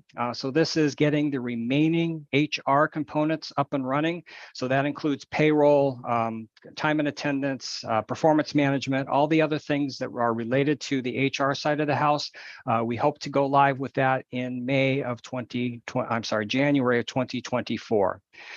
The third phase is going to be the remaining pieces for our overall finance module. So this is the Oracle EPM module. This is where our finance and budget functions are going to live. And this is where I said we're taking some time to make sure that we have our initial design nailed down before we begin work on this. So we're still in somewhat of a discovery phase for this. We have preliminarily indicated January 2024 as a go live for that. I fully expect that that will slip, and it will be more likely toward the end of that fiscal year. So probably June 2024 would be, or July 1 of 2024 would be a more realistic target. So, but again, we're still mapping things out. So I will provide that update when we make that decision on pushing that back. So that is on the cloud side. Moving quickly to the campus solution side, and this is where I'm hoping to clarify any miscommunication or confusion over where we are with this process. The fact of the matter is we've been working on the campus solutions reimplementation for some time now. I've already reported on some of the enhancements we have already delivered, including the launch of the new Main Street experience, which provides much more mobile-friendly access for students instead of the old classic interface, which required a lot of pinching and zooming, and it was impossible to navigate on a mobile device. We knew that our students needed that type of access, so we are now having everyone as their default instance using this new interface. Some of the feedback that we got from students just indicate they love it. It's much easier to use, and we fully expect that the old classic interface will soon become a bad memory for those that had to endure that particular environment. We also were able to leverage this new interface to provide what we call act as user functionality. So advisors are able to go into the system, mimic a student's account so that they can see exactly what a student is seeing in their Main Street environment to help them better navigate and make sure that they are getting access to the tools they need for that particular moment. In addition, I did update this committee on the launch of the interactive schedule builder. This is a tool that basically dynamically goes in, suggests ideal course schedules for students based on their degree requirements and optimizes that schedule to fit with the student's personal lifestyle and commitments outside of taking courses. And that is live and running. And so far, I think it is working very well. We have also integrated the ability for faculty to grade their students in our learning management system in Brightspace and have them import those, or one button push to import those grades into the Main Street environment, eliminating the need to maintain two separate environments where they are entering grades. Jeff St. John is doing a fantastic job leading our faculty colleagues on the Unified Course Catalog Initiative, as well as a revision of our Study Away form and process, which I'm sure we will hear more about shortly. But all of these are under the umbrella of the things that we are doing under the guise of re-implementing our campus solutions environment. In terms of the technical pieces of re-implementing, we have already kicked off a couple of preliminary steps in this. We have been in the preliminary planning stages since April of 2022. We did kick off a re-implementation town hall in September, had over 130 faculty and student representatives in that town hall to discuss the roadmap, what is happening over the next few months. We have been able to visit each of the campuses to actually talk to them about the project. I'm pleased to report lots of engagement through those campus visits. Nearly 400 people attended all of the various sessions, and we are in the middle of doing what is critical for the planning process, and that is we are conducting discovery sessions with our functional offices. So our student records offices, our student financials, all of the folks that work day in and day out in Campus Solutions are participating in these sections. So 225 staff have been identified. We have over 60 of these sessions scheduled. They are running through November. And the purpose of these sessions is to identify the pain points and start to prioritize what are our opportunities to realign some of our business processes and take better advantage of the tools and features and functions that Campus Solutions offers that we're not using today. Once we have those opportunities prioritized, that's going to allow us to begin to put those opportunities on a roadmap and develop an actual project plan that will actually get us to April of 2023, where we will officially kick off the work for reimplementation. This is a chart that I've used in the past. It's a little confusing because it doesn't sort of break down exactly what's happening in each of these buckets. What I've highlighted here in green is the fact that we are going to be putting in place enhancements to the Campus Solutions environment as we are building out a new environment in parallel to incorporate all of these tools and features and functionalities, taking advantage of the opportunities that have been identified. And we expect sometime in 2026 that we'll be able to turn the switch on our new environment to take full advantage of all of these things, but we will be making incremental improvements to the environment all along the way. So that is a quick whirlwind tour of where we are with our repaving Main Street project. And I look forward to being able to provide an update to the full board, giving a little more historical context about why we are taking on this initiative and how it fits with our overall unified accreditation goals. So Chair Cates, I'm happy to address any questions that might have come through. Thank you very much for the presentation. I didn't, by the way, I did not mean to downgrade the incredible importance of what you're doing. And this was a great presentation, and we want to get regular updates on what's happening with Main Street. So thank you very much. Questions for David Demers? Chair McMahon, excuse me, Chair of the committee McMahon, but Trustee McMahon.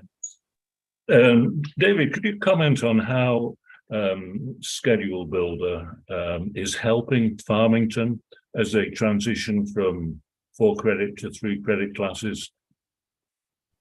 That is a great question. I don't have a lot of insight as to how it's going to help students navigate the transition from 4 to 3 credits. However, what the schedule builder is going to do is it's going to be able to identify those course sections that best align with the student's degree requirements at that point in time. So what we're trying to do is keep students from enrolling in course sections that don't have a direct impact and benefit to their degree plan so that they can start to be more efficient in graduating on time.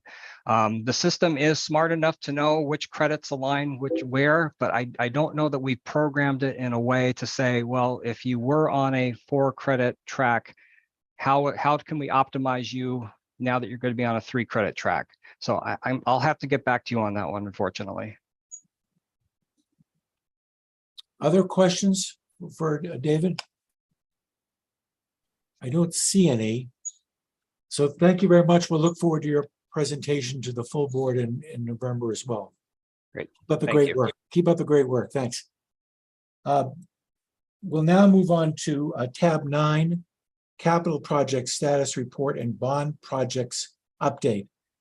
And I should have said actually that this is the area where the board is taking a look at the level of projects that we review. And I understand that Carolyn McDonough, the Director of Capital Planning and Project Management, will present this. Hi, Carolyn. Good morning. Thank you, Chair Cates, and good morning, everyone. My typical brief report here, but thank you for the recognition that we're looking at the values of the projects. I'd start with saying we're reporting right now on 34 projects, and that number of projects has risen over the last few reports. Although we're down one this time, the total dollar value has gone up and has continued to go up over the last number of years. So lots of work going on, lots of work still to do.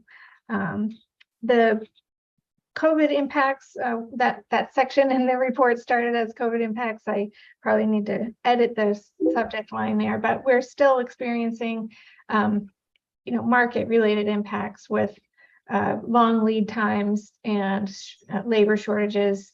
We're dealing with it on a project-by-project basis, and everything is moving forward. But that doesn't mean that we aren't still hearing things and we aren't still having to deal with them. Fortunately, on this month's report, there aren't any projects that had to come forward with any major changes, but I'm not going to promise that will happen every meeting. Anyhow, the bond project status report, we're getting close to winding down on that. This 2018 bond money timeframe is running out. So I'm happy to report that we are up to 96% of that is accounted for in our report right now. And over half those projects have been completed. And all the rest are underway, and we have plans for all the funding. We're just working on it.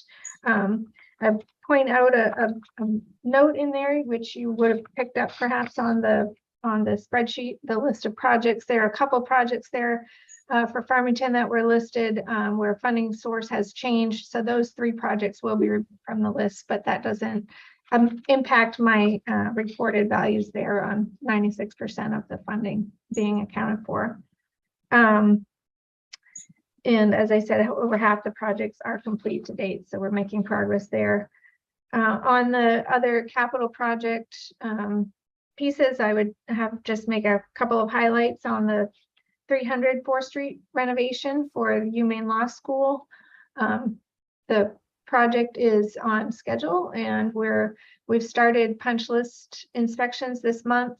We're expecting to get certificate of occupancy from the city next month, and full occupancy is expected, people moving in early January. So very excited to have that project moving along and making that sort of progress, and will be done early next year. Another one I would highlight is the Center for the Arts project at the University of Southern Maine. Is still in design, but the design is continuing there in the hope and expectation to have the design completion in late spring, and we expect we'll be bringing that forward for additional approvals at that time, with an anticipated groundbreaking in July or August. And finally, just a point about the P3 project at UMaine for the hotels, the boutique hotels. That project is moving along. Groundbreaking was held there October 1st. And if you're anywhere in the vicinity of Alumni Hall or the library on the UMaine campus, you will certainly hear that they are working. And there's a lot of work going on there, and they're moving along in the projected opening holds for 2024 at this point. I'm happy to answer any questions about any of the projects or any of the other parts of my report. Thank you.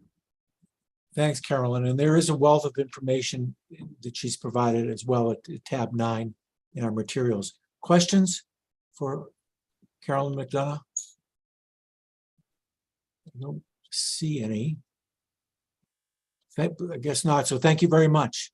Thank you. Our last agenda item today is, as everyone will recall, we decided each of our meetings to take a little bit of a deeper dive into one subject area.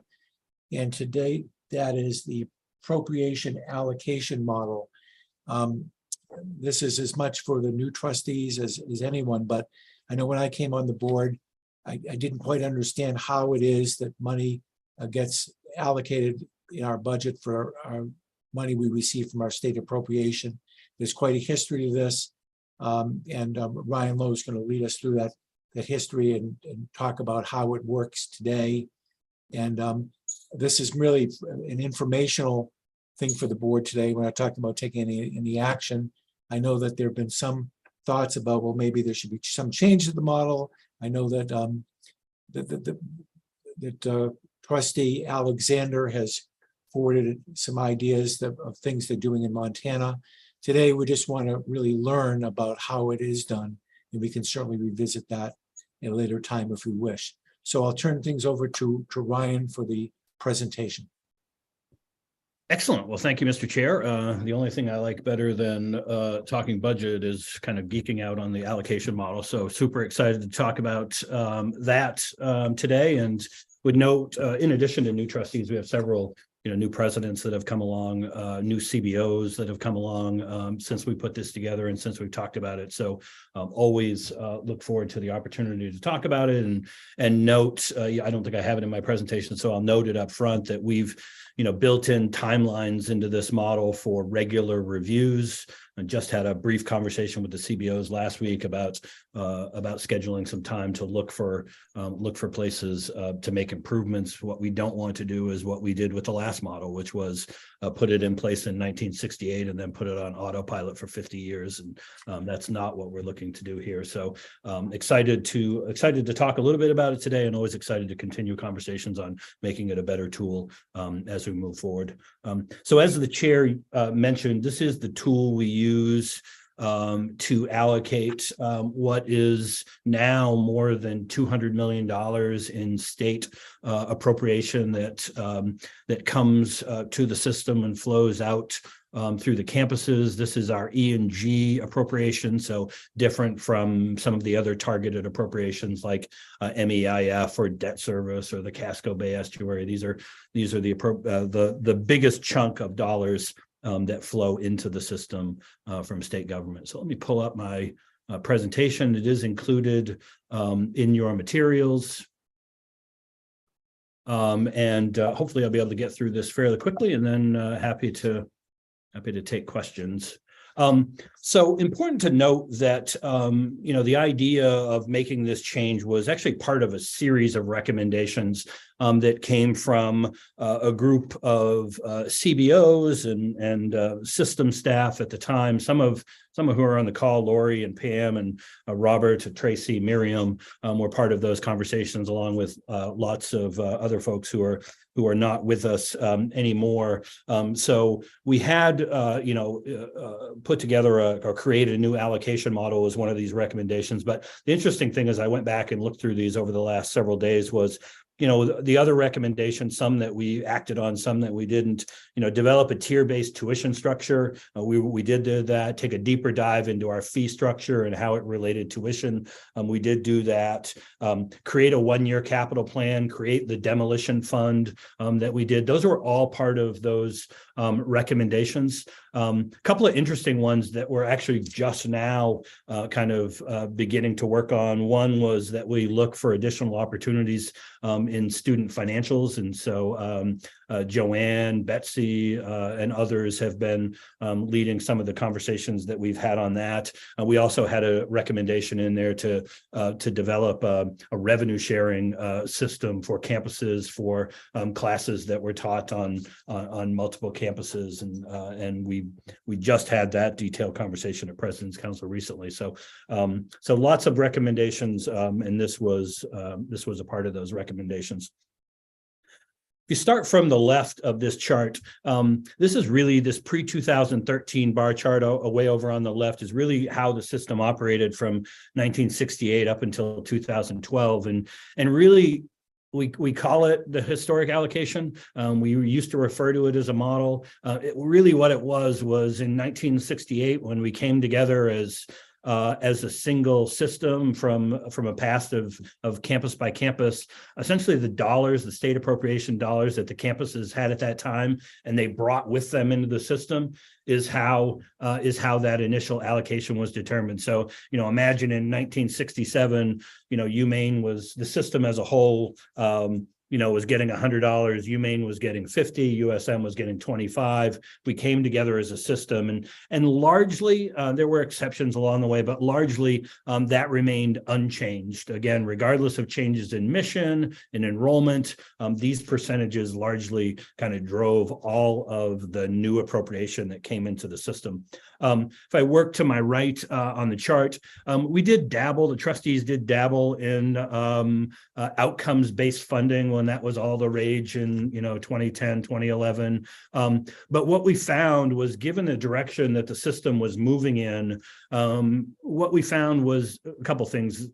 Outcomes-based funding, it encouraged, not intentionally, but it had a way of encouraging competition between the campuses, since it looked at things like how many students are you graduating. And so everyone wanted to make sure their students stayed on their campus to graduate. And so some of these 3+1s and 4+1s and those type of arrangements really struggled during outcomes-based funding. The other piece, quite frankly, that campuses weren't super excited about was every year it took an existing share it took a piece of the existing appropriation. And so campuses struggled to understand what their appropriation might be in 1 or 2 years, depending on how outcomes-based funding moved forward. So we put together a team in 2015 to tackle this.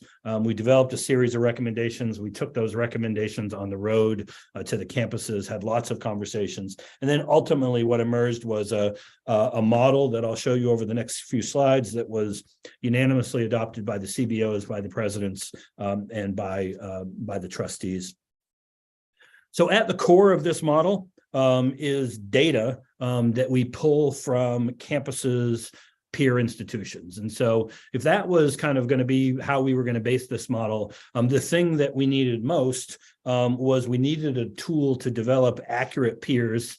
And I say accurate, meaning we want peers that make sense, and we weren't looking for aspirational peers if we were going to use this list to help determine how more than $200 million a year was going to get distributed. And so we worked with Hanover Research. They're a higher ed consulting group, and they developed this peer identification tool for us, specifically for us. It is very Amazon-like is how I like to describe it. You can see a little bit of it kind of faded in here on the right, and certainly happy to review it with members privately. But it really just, it sets up a series of drop-down menus. And so, imagine you're the University of Maine and you go through and you say, I want to see other flagship institutions. I want to see peer institutions that have a research profile profile similar to what we have.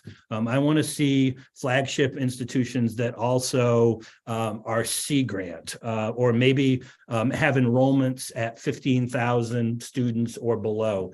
And so you set up that criteria down the right side, you press a button and up produces a list of peer institutions. And so we did that for each of the campuses. We set up the tool and we turned it over to the campuses. And then ultimately the campuses went through a process of selecting those peers. This just shows you kind of what that initial list of peers came back. And so we'll pick on Fort Kent since they're right here in the front of this chart. You can see here a list of 10 peers. Each peer had a similarity score. So imagine between 0 and 0.2. The closer you get to 0, the closer that peer is to you.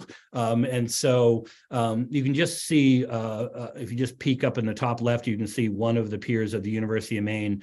You can see their similarity score is 0.06. If you move over to the right side of that screen, you see Rogers State for UMA, and their peer is 0.11.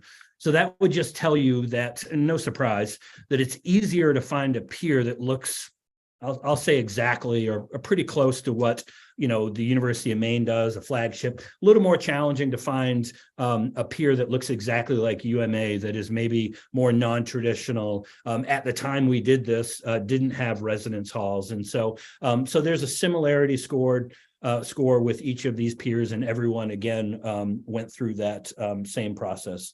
I'll also note that these slides that you're going to see that describe the model over the next 10 or so slides, they are almost all exactly the same slides that we used in 2017, 2018, when we took this on the road.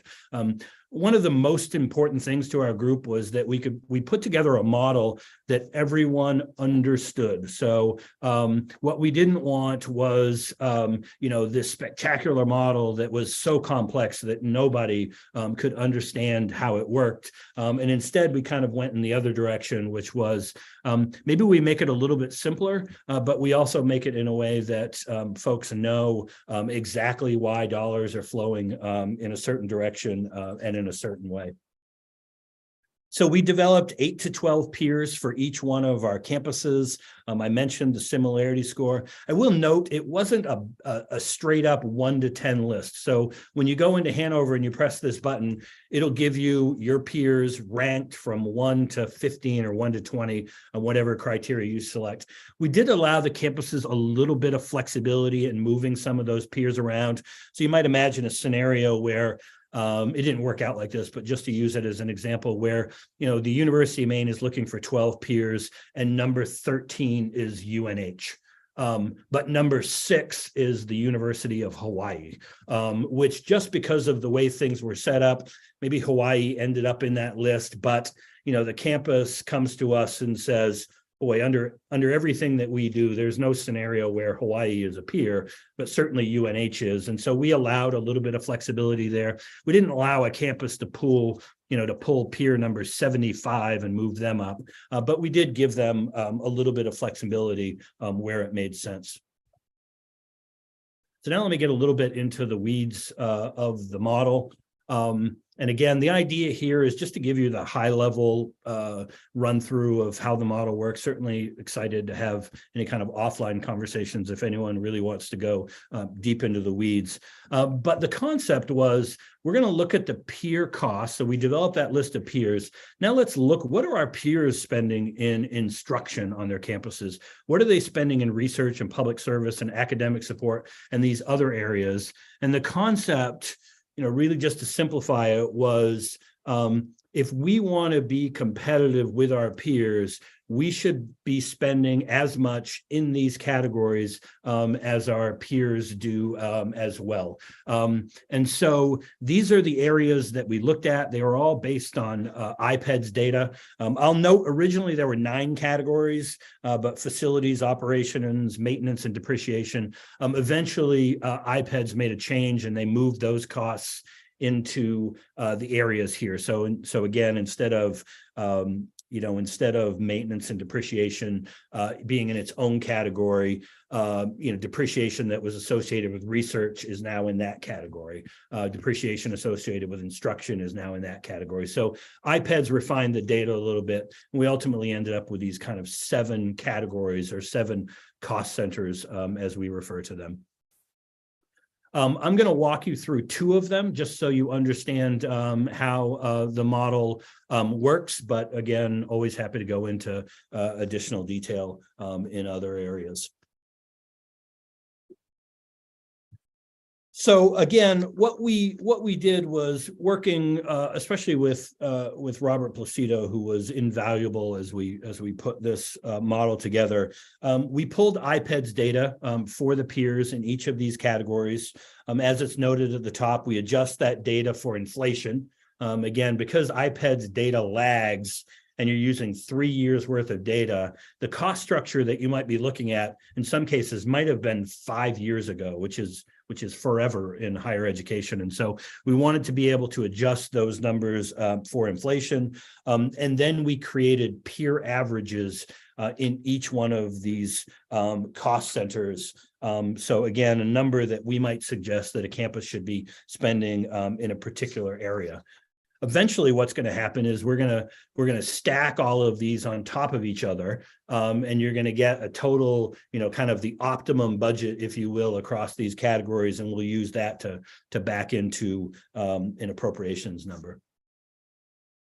One of the other things that's critical is because when you take a look at IPEDS data, it is all funds. So it's not just E&G dollars, but it's also auxiliary dollars. It's federal funds that flow into a university, especially in an area like research, for instance. And so again, at the end of the day, what our goal is determine how we were going to allocate state appropriation. State appropriation is, again, as I noted in the budget presentation, is a part of E&G. So with those tuition dollars, and so that's where our focus was. We wanted to know how much E&G dollars are campuses spending in these cost centers, if you will. And so what you'll see here is, let me just give you a couple of examples. So of all the money that the University of Maine, and again, this is a little dated because these are the charts that we used during the original campus presentations. But for all the money that the University of Maine spends on instruction, 96.36% of it is E&G, meaning that they're spending about 3.5% of other funds, of federal funds, for instance, in that category. It's a much higher percentage at UMA, where it's nearly 100%. Same thing when you get down here in research. So it would make sense that most of our research dollars are not not E&G dollars, they're federal dollars, they're other funds. And so you see those numbers here. UMA is a little bit of an anomaly in that area.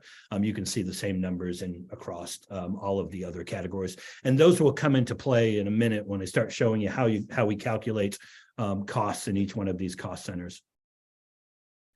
The other thing that we do is when we take a look at, for instance, what is USM's average, what is USM's peers spending on average in research, or excuse me, in instruction, I think is a better example.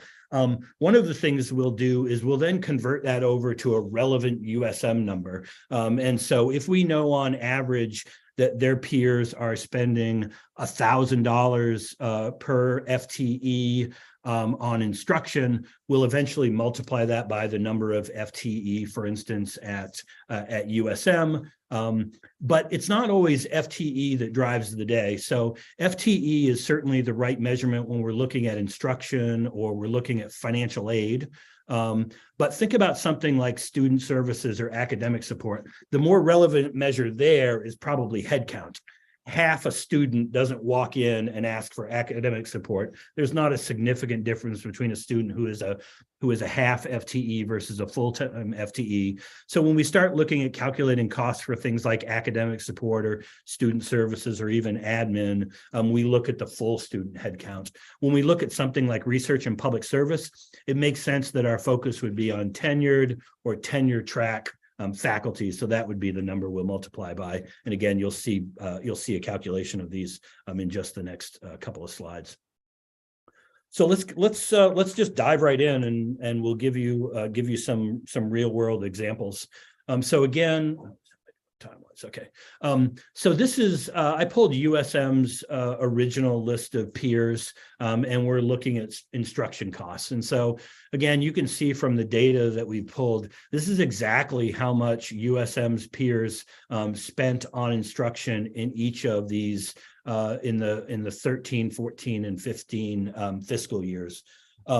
We take the data and with people that are a lot smarter than me, like Robert, and we develop a standard deviation. We look for those data anomalies, if you will, that we can account for. And so we don't have any in here, but I can give you an example. When we pulled the data for the University of Maine at Machias back when it was a standalone institution when we first did the model, and we were looking at research, for instance, you would see up here, $2 million, $3 million from all of their peers. They had one peer, a small school that was in Kentucky that was spending, just to make up the number, $10 to $15 million in research for whatever reason, almost 10 times what anyone else was spending. We use the standard deviation, the upper and the lower bound, to kind of pull out that data. We're not looking for one data point to kind of blow up all of the math. So we do make accommodations for those outliers, if you will. In this case, there were no outliers, so we just kind of pull the same data down a level. And then what we do, sorry, hit the button. Then what we do is we figure out, those costs per student. So in this case, it's instruction. We said instruction was an FTE calculation. So let's just pick on one of these schools. So Murray State University, again, spent $69 million on instruction in 2015. That equated to about $7,580 per FTE. We do that calculation for each peer. We do it for each year. And then ultimately what you end up with is this number in the lower right. So on average, USM's peers spent $7,500 roughly per FTE on instruction. And we do this across all of the cost centers for all of the campuses. And so then, if I can move our pictures here, you can see now here's that 75-85 that we were just talking about. If you go back to that E&G chart I showed you 3 slides ago, you could see that of all the money that USM spends on instruction, 95.39% of that is E&G dollars.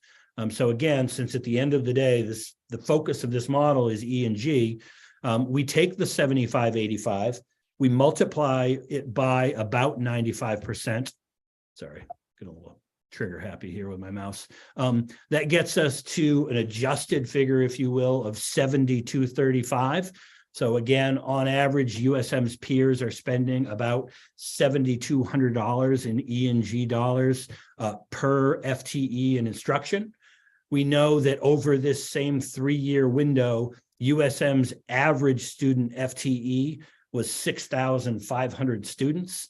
We multiply the two, and we get this number, roughly $47 million, that all other things being equal, if USM was spending an equivalent amount on instruction as its peers, it should be spending about $47 million on instruction. Very, very briefly, I'll just give you one more example just to make sure you're following along. So this is academic support. This is Presque Isles peers.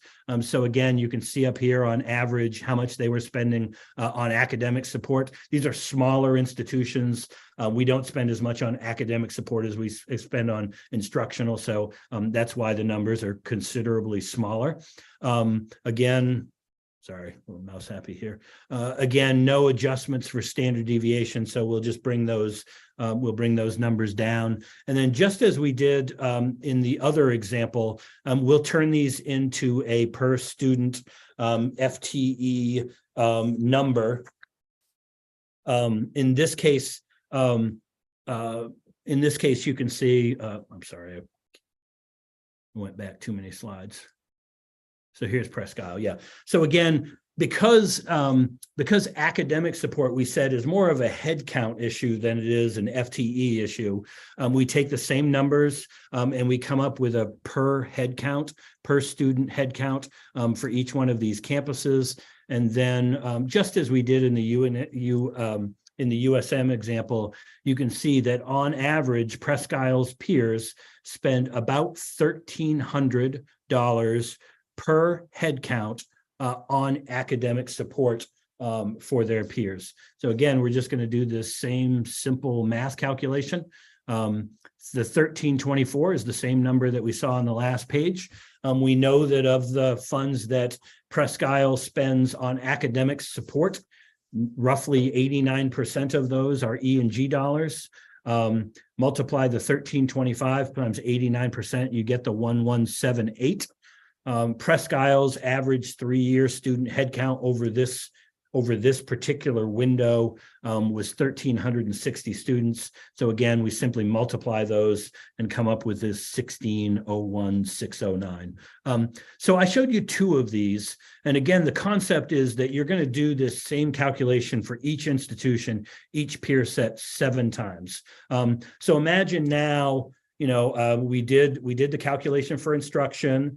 We just did one for academic support, and we're just going to stack these 7 cost centers on top of each other. And so we did that here in this Fort Kent example. So imagine we'd gone through that same process and we determined Fort Kent, the number here should be 6.2 million.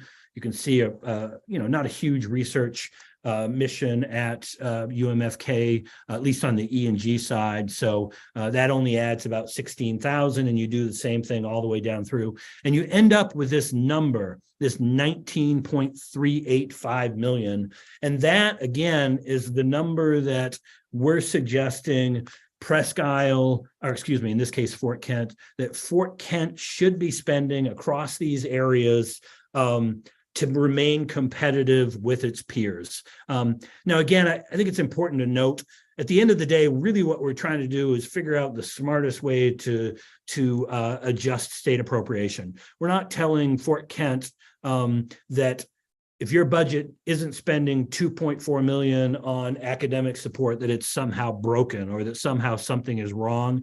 These are great guideposts, and we've strongly encouraged campuses to use this peer data. But at the end of the day, really what we're trying to get is a fair way to distribute state appropriation. So we do this same calculation, just my last couple slides here. We do this same calculation again for each one of our campuses. So every campus is going to have a number like this. So let me show you what we do with that number next.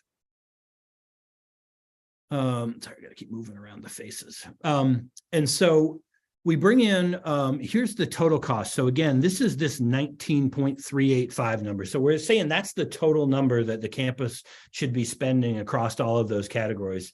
Now, we wouldn't suggest that the state should be responsible for 100% of all of those costs. If that was the case, then, we would need to charge tuition and fees, and our students would be super excited about that, but it's probably unrealistic. And so what we needed to do early on was determine what's the appropriate share that the state should be paying. We know that in the late 90s, they were paying about 2/3 of the cost. By 2007, that number had got to about 50-50, and it stands now at about 2/3 student, 1/3 state.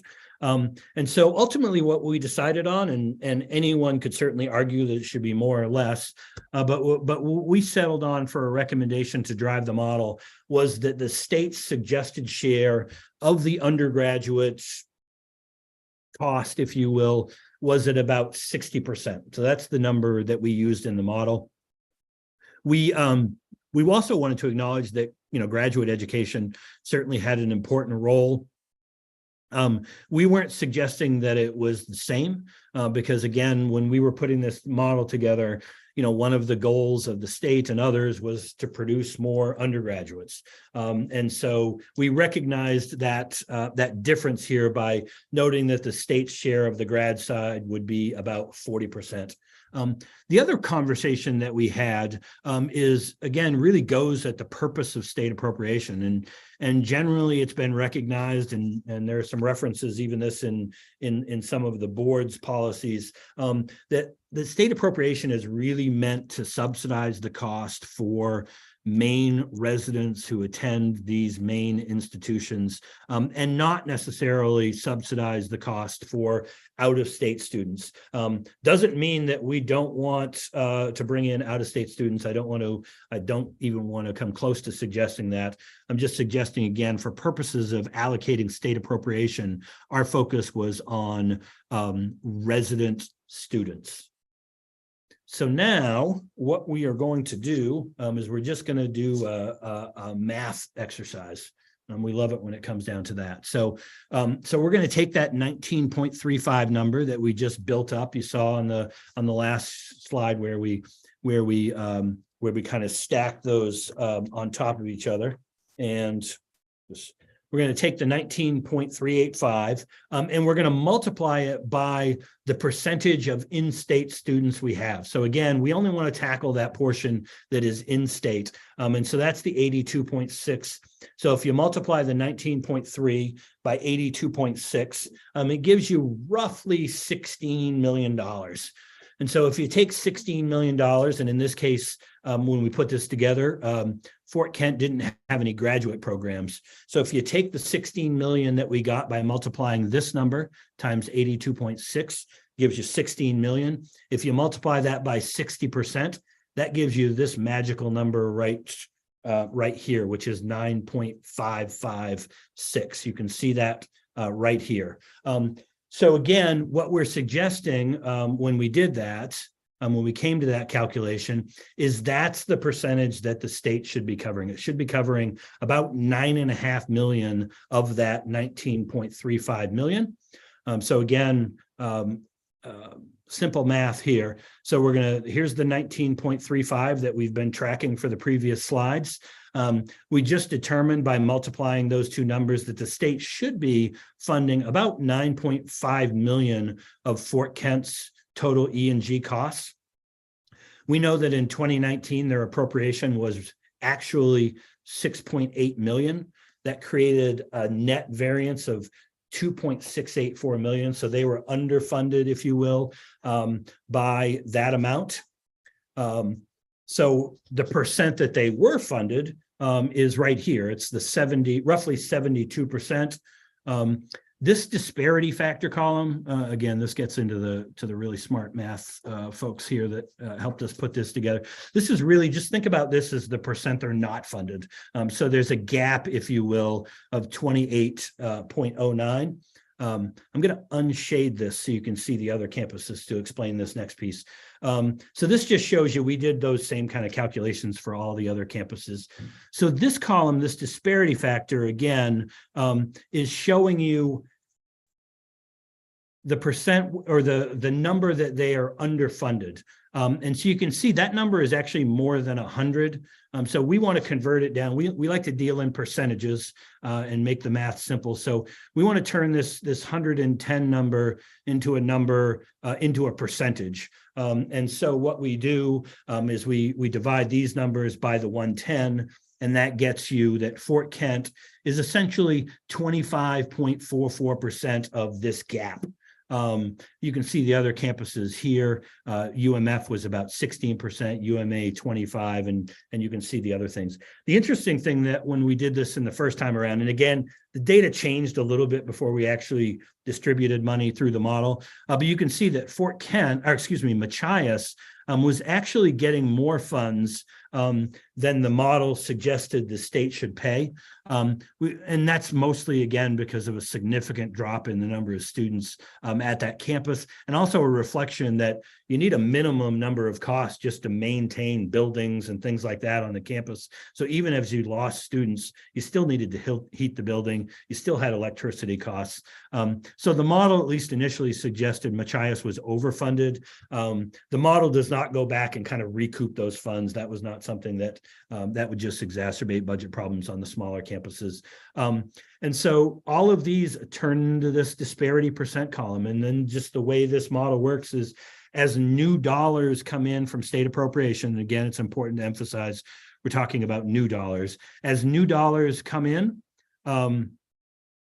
let's say we got a new dollar from state appropriation, 25.44 cents on the dollar would go to Fort Kent in that first year. 25.28 cents out of the dollars would go to UMA, and so on until you distributed all of the state dollars.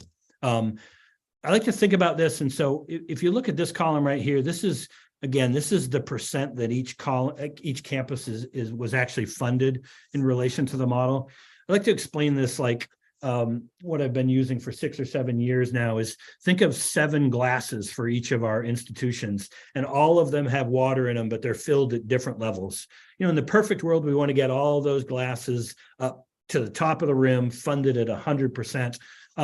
But at least initially, we determined that the Fort Kent and the UMA glasses were probably the ones that were, not filled the most. And then it went to UMF and UMA. So as new appropriation comes in, as the new glass, the pitcher of water comes in, we start putting it in the Fort Kent glass first, then the UMA glass, and you kind of slowly lift up all those glasses until ideally, at some point down the road, they're all going to be filled at exactly the same amount. Last slide, and I apologize for how long it took me to get through this, but the model, again, is dynamic in the sense that if you think about those glasses of water, the first time you get new appropriation and you fill up that Fort Kent glass, it means it doesn't need as much the next time. And so these were the initial distributions, the numbers that I just talked about. Again, UMA and Fort Kent, we're getting roughly half of the new dollars that flowed in. The existing dollars before we put this model in place still continued to flow to the campuses, but the new dollars were distributed under this kind of pie chart in 2020. When we got to 2022, now Fort Kent only needed 17%. UMF was up to 21. UMA came down a little bit. And then again, you can see further shift in 2023, 2 rounds of significant infusion of dollars at Presque Isle and Fort Kent brought them almost all the way to the point where those glasses were almost completely filled, so that in this current fiscal year, just 2% of the new dollars flowed to Presque Isle, flowed to Fort Kent. Now you're starting to see more of the new dollars flow to the 2 larger campuses, which are also underfunded in relation to their peers. Just at least initially, were not as underfunded. So again, as you start to fill up the water glass, if you will, for these smaller campuses, it means going forward that USM and UMaine will appropriately start to get a larger share of those new dollars. So again, apologies for how long it took. I'm not going to suggest it's a complex formula because I've compared it to a lot of other systems.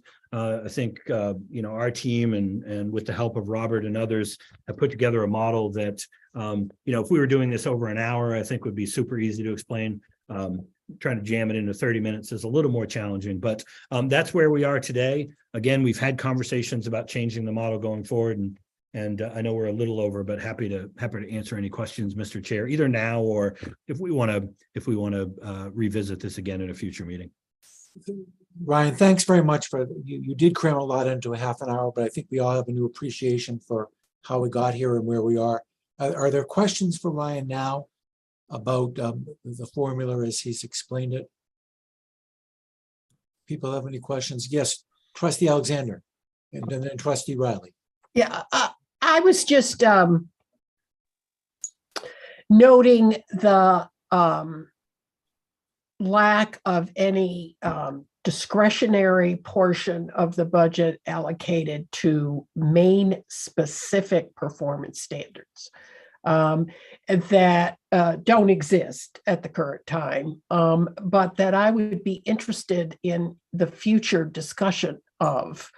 And the external aspects of relying on all these peers makes sense to me with respect to some of the allocation issue you discussed and the need for, but the fact that it only applies if we get more money and that it has this incredible variability in terms of its impact on the last 3 years kind of bothers me a little bit in terms of how to explain this or make use of it. So just ideas for future discussion, maybe strategic planning issues to bring up some of these concerns. Certainly not intending to suggest that I have a model to present to you, but the whole performance issue and rewarding to meet certain criteria that the board would identify, such as I shared with you from Montana, might be something we could at least find out more about in terms of what some of the other states might do. That would be helpful. Thank you.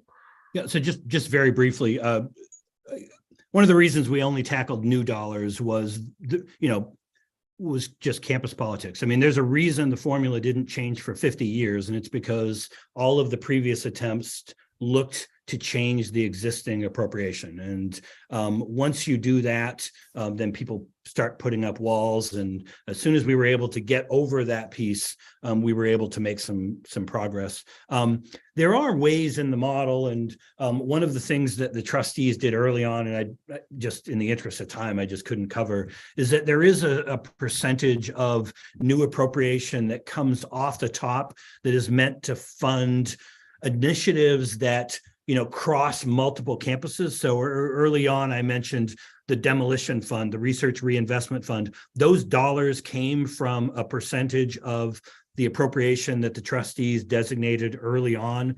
So that is still there. It can still be used as a tool to incent certain behavior. So again, certainly happy to have more conversations about that. And then the reason why there's no main specific data is because, I mean, at the heart of it, it doesn't mean we couldn't tackle it, but at the heart of it, what we're doing is we're looking at data that we pull from our peers. And so unless we have that same main information for our peers, it's not a 1-for-1 in the model. So it would mean we'd just have to add on another layer. So not impossible. Certainly conversation we're happy to have, but that's at least the reason why we didn't go there initially, despite some early conversations we had.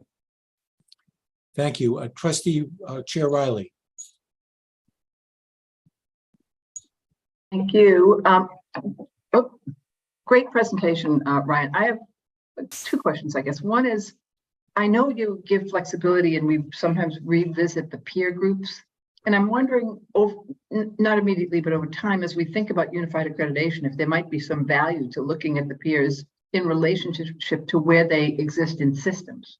Are they campuses that are standalones, or do they live in a system that might, as we think going forward, it might be an interesting indicator and more appropriate for measuring who a peer is.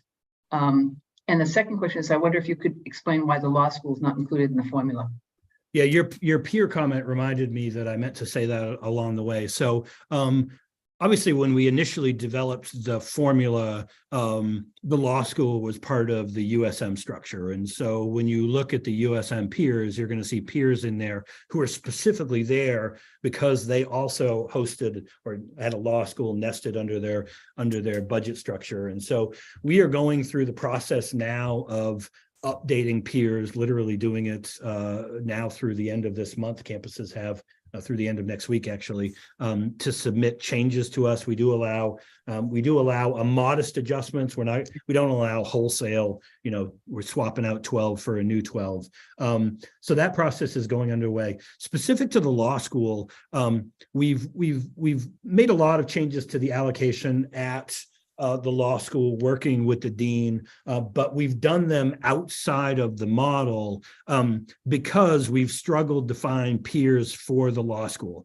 We've worked with Hanover specifically on this for at least a couple of years now, and it's because the law school, is in this weird state where they're still, they're independent, but they still rely on USM for a lot of back office type structures. And so to go out and when you go out and look for other peers, most of the other peers are they're either in a system or they're not. So they're either completely standalone or they're nested somewhere in a system where they've got all of that support built in. So we've not been able to duplicate that same anomaly, if you will. We haven't been able to find a mirror of the law school. And so we've handled them outside of the formula. We know kind of the number that we need to get to at the law school. And so we've done that a little bit as a one-off, but we're continuing to still have those conversations with the dean in Hanover and look for a better solution, if you will. Thanks, Ryan. We're going to go for no more than 10 more minutes because I know there's an audit committee meeting at noon and there may be some people here who need to be in that meeting as well. Trustee Flood. Thank you. Thank you, Ryan. That last pie chart was really very vivid and it showed a significant variability between, let's say, 2022 and 2023 on that allocation. And so, and I know that that's the way it works out, and that's the way it was. My question is, was that variability well received by everyone? And did that, even though it's highly variable between the 2 years, does that feel about right? Do people accept that that's the numbers and that's about right? How that large variation, how did that get received? Yeah, so I will say the model performed exactly like we thought that it would, which is that as new dollars flowed in, at least initially, they would flow to those campuses that were the most underfunded. That was our goal when we laid down the foundations of the model, almost like the school funding formula for those of you that have come from state government. We laid down the principles first without looking at the numbers so that they didn't drive what the process was. So when we put this together, we knew exactly how the dollars, we thought they would flow in relation to campuses that were underfunded. It was only later that we kind of plugged in the numbers and saw it play out. I'll note, I see the dynamic movement of the model. I don't see it as a negative because it's not, it's important to note that in each of those pie charts, the only thing that's changing is the allocation of new dollars. And so, if Fort Kent's budget, if early, I'm just going to use round numbers, but let's say going into 2020, Fort Kent was getting $5 million in appropriation. And that 24% took it up to 6 million. And then the next year, the 17% took it up to 6.5. The fact that they're going down to 2 doesn't mean any money's being pulled away. It just means that their base is still 6.5 going into that next year. And as new dollars come in, they'll just get a smaller percentage of those new dollars. Nobody is clawing back dollars or anything like that. So in essence, it's performing exactly as we thought that it would, which was we knew that, for instance, the University of Maine was underfunded. And so, but just not as underfunded as other peers. We knew that eventually those dollars would catch up with the University of Maine and Southern Maine. It would just be at year 3 or year 4 of the model. So I always just caution that if we're going to go in and we're going to make substantial changes, we need to recognize that there were campuses that are in the queue that were going to benefit, but their benefit wasn't going to be until year 2 or 3 of the model being in place. And so, I just caution that we don't want to yank the rug out from underneath a couple of campuses that are getting to the point now where they're also getting, the appropriate budget adjustment. Thank you, Trustee Kane. Thank you very much. And Ryan, my first quick question is, do you give this presentation every new beginning of the legislative cycle to the Appropriations Committee and the Education Committee? We've given it at the Education Committee a couple of times at a high level. They were, as you would recall, certainly the push that we've got about changing the allocation formula back from the way it previously existed. And for those of you that weren't here, it was literally the first, I think it was day 1, Governor LePage came into office. He sent a letter to the board suggesting that the board should tackle the existing allocation formula or the administration would do it for us. And so we took the lead, and that's how we ended up here. And so we've done a couple of updates at education. We've never been able, we've offered it at appropriations several times, but haven't had anyone take us up on the opportunity yet. I just ask because I think it's super thoughtful, and I think the fact that it's the factors are revisited so regularly is really helpful. My question for you is maybe a little more abstract, which is how does what we've experienced with the pandemic impact the formula in your mind when we think about sort of the way numbers have looked for the last 2 years, 2.5 years, and how the pandemic has impacted the way we spend money, the way our peers have spent money. How do you expect that, if in any way, to impact the formula? Well, the focus, I mean, some of it's a little up in the air. I mean, I guess I want to note that again, some of it's how you code the dollars again. So the focus that our focus has been on E&G dollars. But I would expect that it will have an impact. It'll probably be a couple of years before the IPEDS data. It will be a couple of years before the IPEDS data catches up with it. One of my early slides, I noted that, we use 3-year rolling averages. We adjust for, we have standard deviations in there. We're trying to catch those big data things. We try to make this smooth. We don't want to, we still want there to be change. We just don't want to shock the system. And so I expect it will have an impact. We'll probably modestly feel it over the course of over a couple of years, and then it will work its way out the back end just as quickly as it came. Yeah, thank you very much. And Roger, thank you for this opportunity at the meeting. It's very helpful and a good reminder. You bet. Anything else? I think we've got 2 other very brief announcements or comments, if you will. Trustee Kane? Yes, I just wanted to note that Joanne Yastrzemski is on this call. And last evening, I got to attend a little retirement celebration for her and just wanted to thank her for her incredible leadership and service to the university system in the long run, to the University of Maine more in the short term, and to all of us over the course of the pandemic as we've navigated so many large projects, big changes, big budgets. Joanne has been a steady force for good and for steadiness in all of it. I just want to wish her all the best in her second, at least, retirement, but would welcome her back at any time with all of her brilliance and good advice and good attitude. So Joanne, just wanted to say thank you to all of you on behalf of all of us. Thank you, Trustee Emily Kane, very much for those comments. It was a great celebration last night, and for all your support. Congratulations. She's right that you have the best wishes of all of us going forward, for sure. Just one other thing, it got mentioned at the ASA meeting, but we're all very proud of our athletic teams from our various universities, but it's not every day we have an alumnus in the World Series.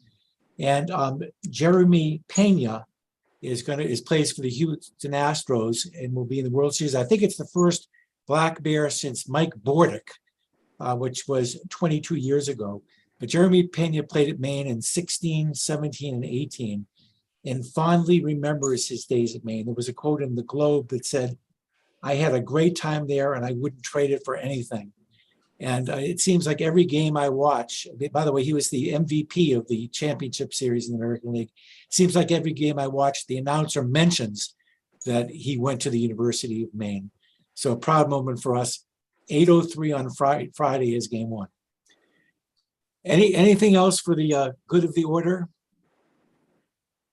Because we've completed our agenda. Seeing none, we don't need a motion.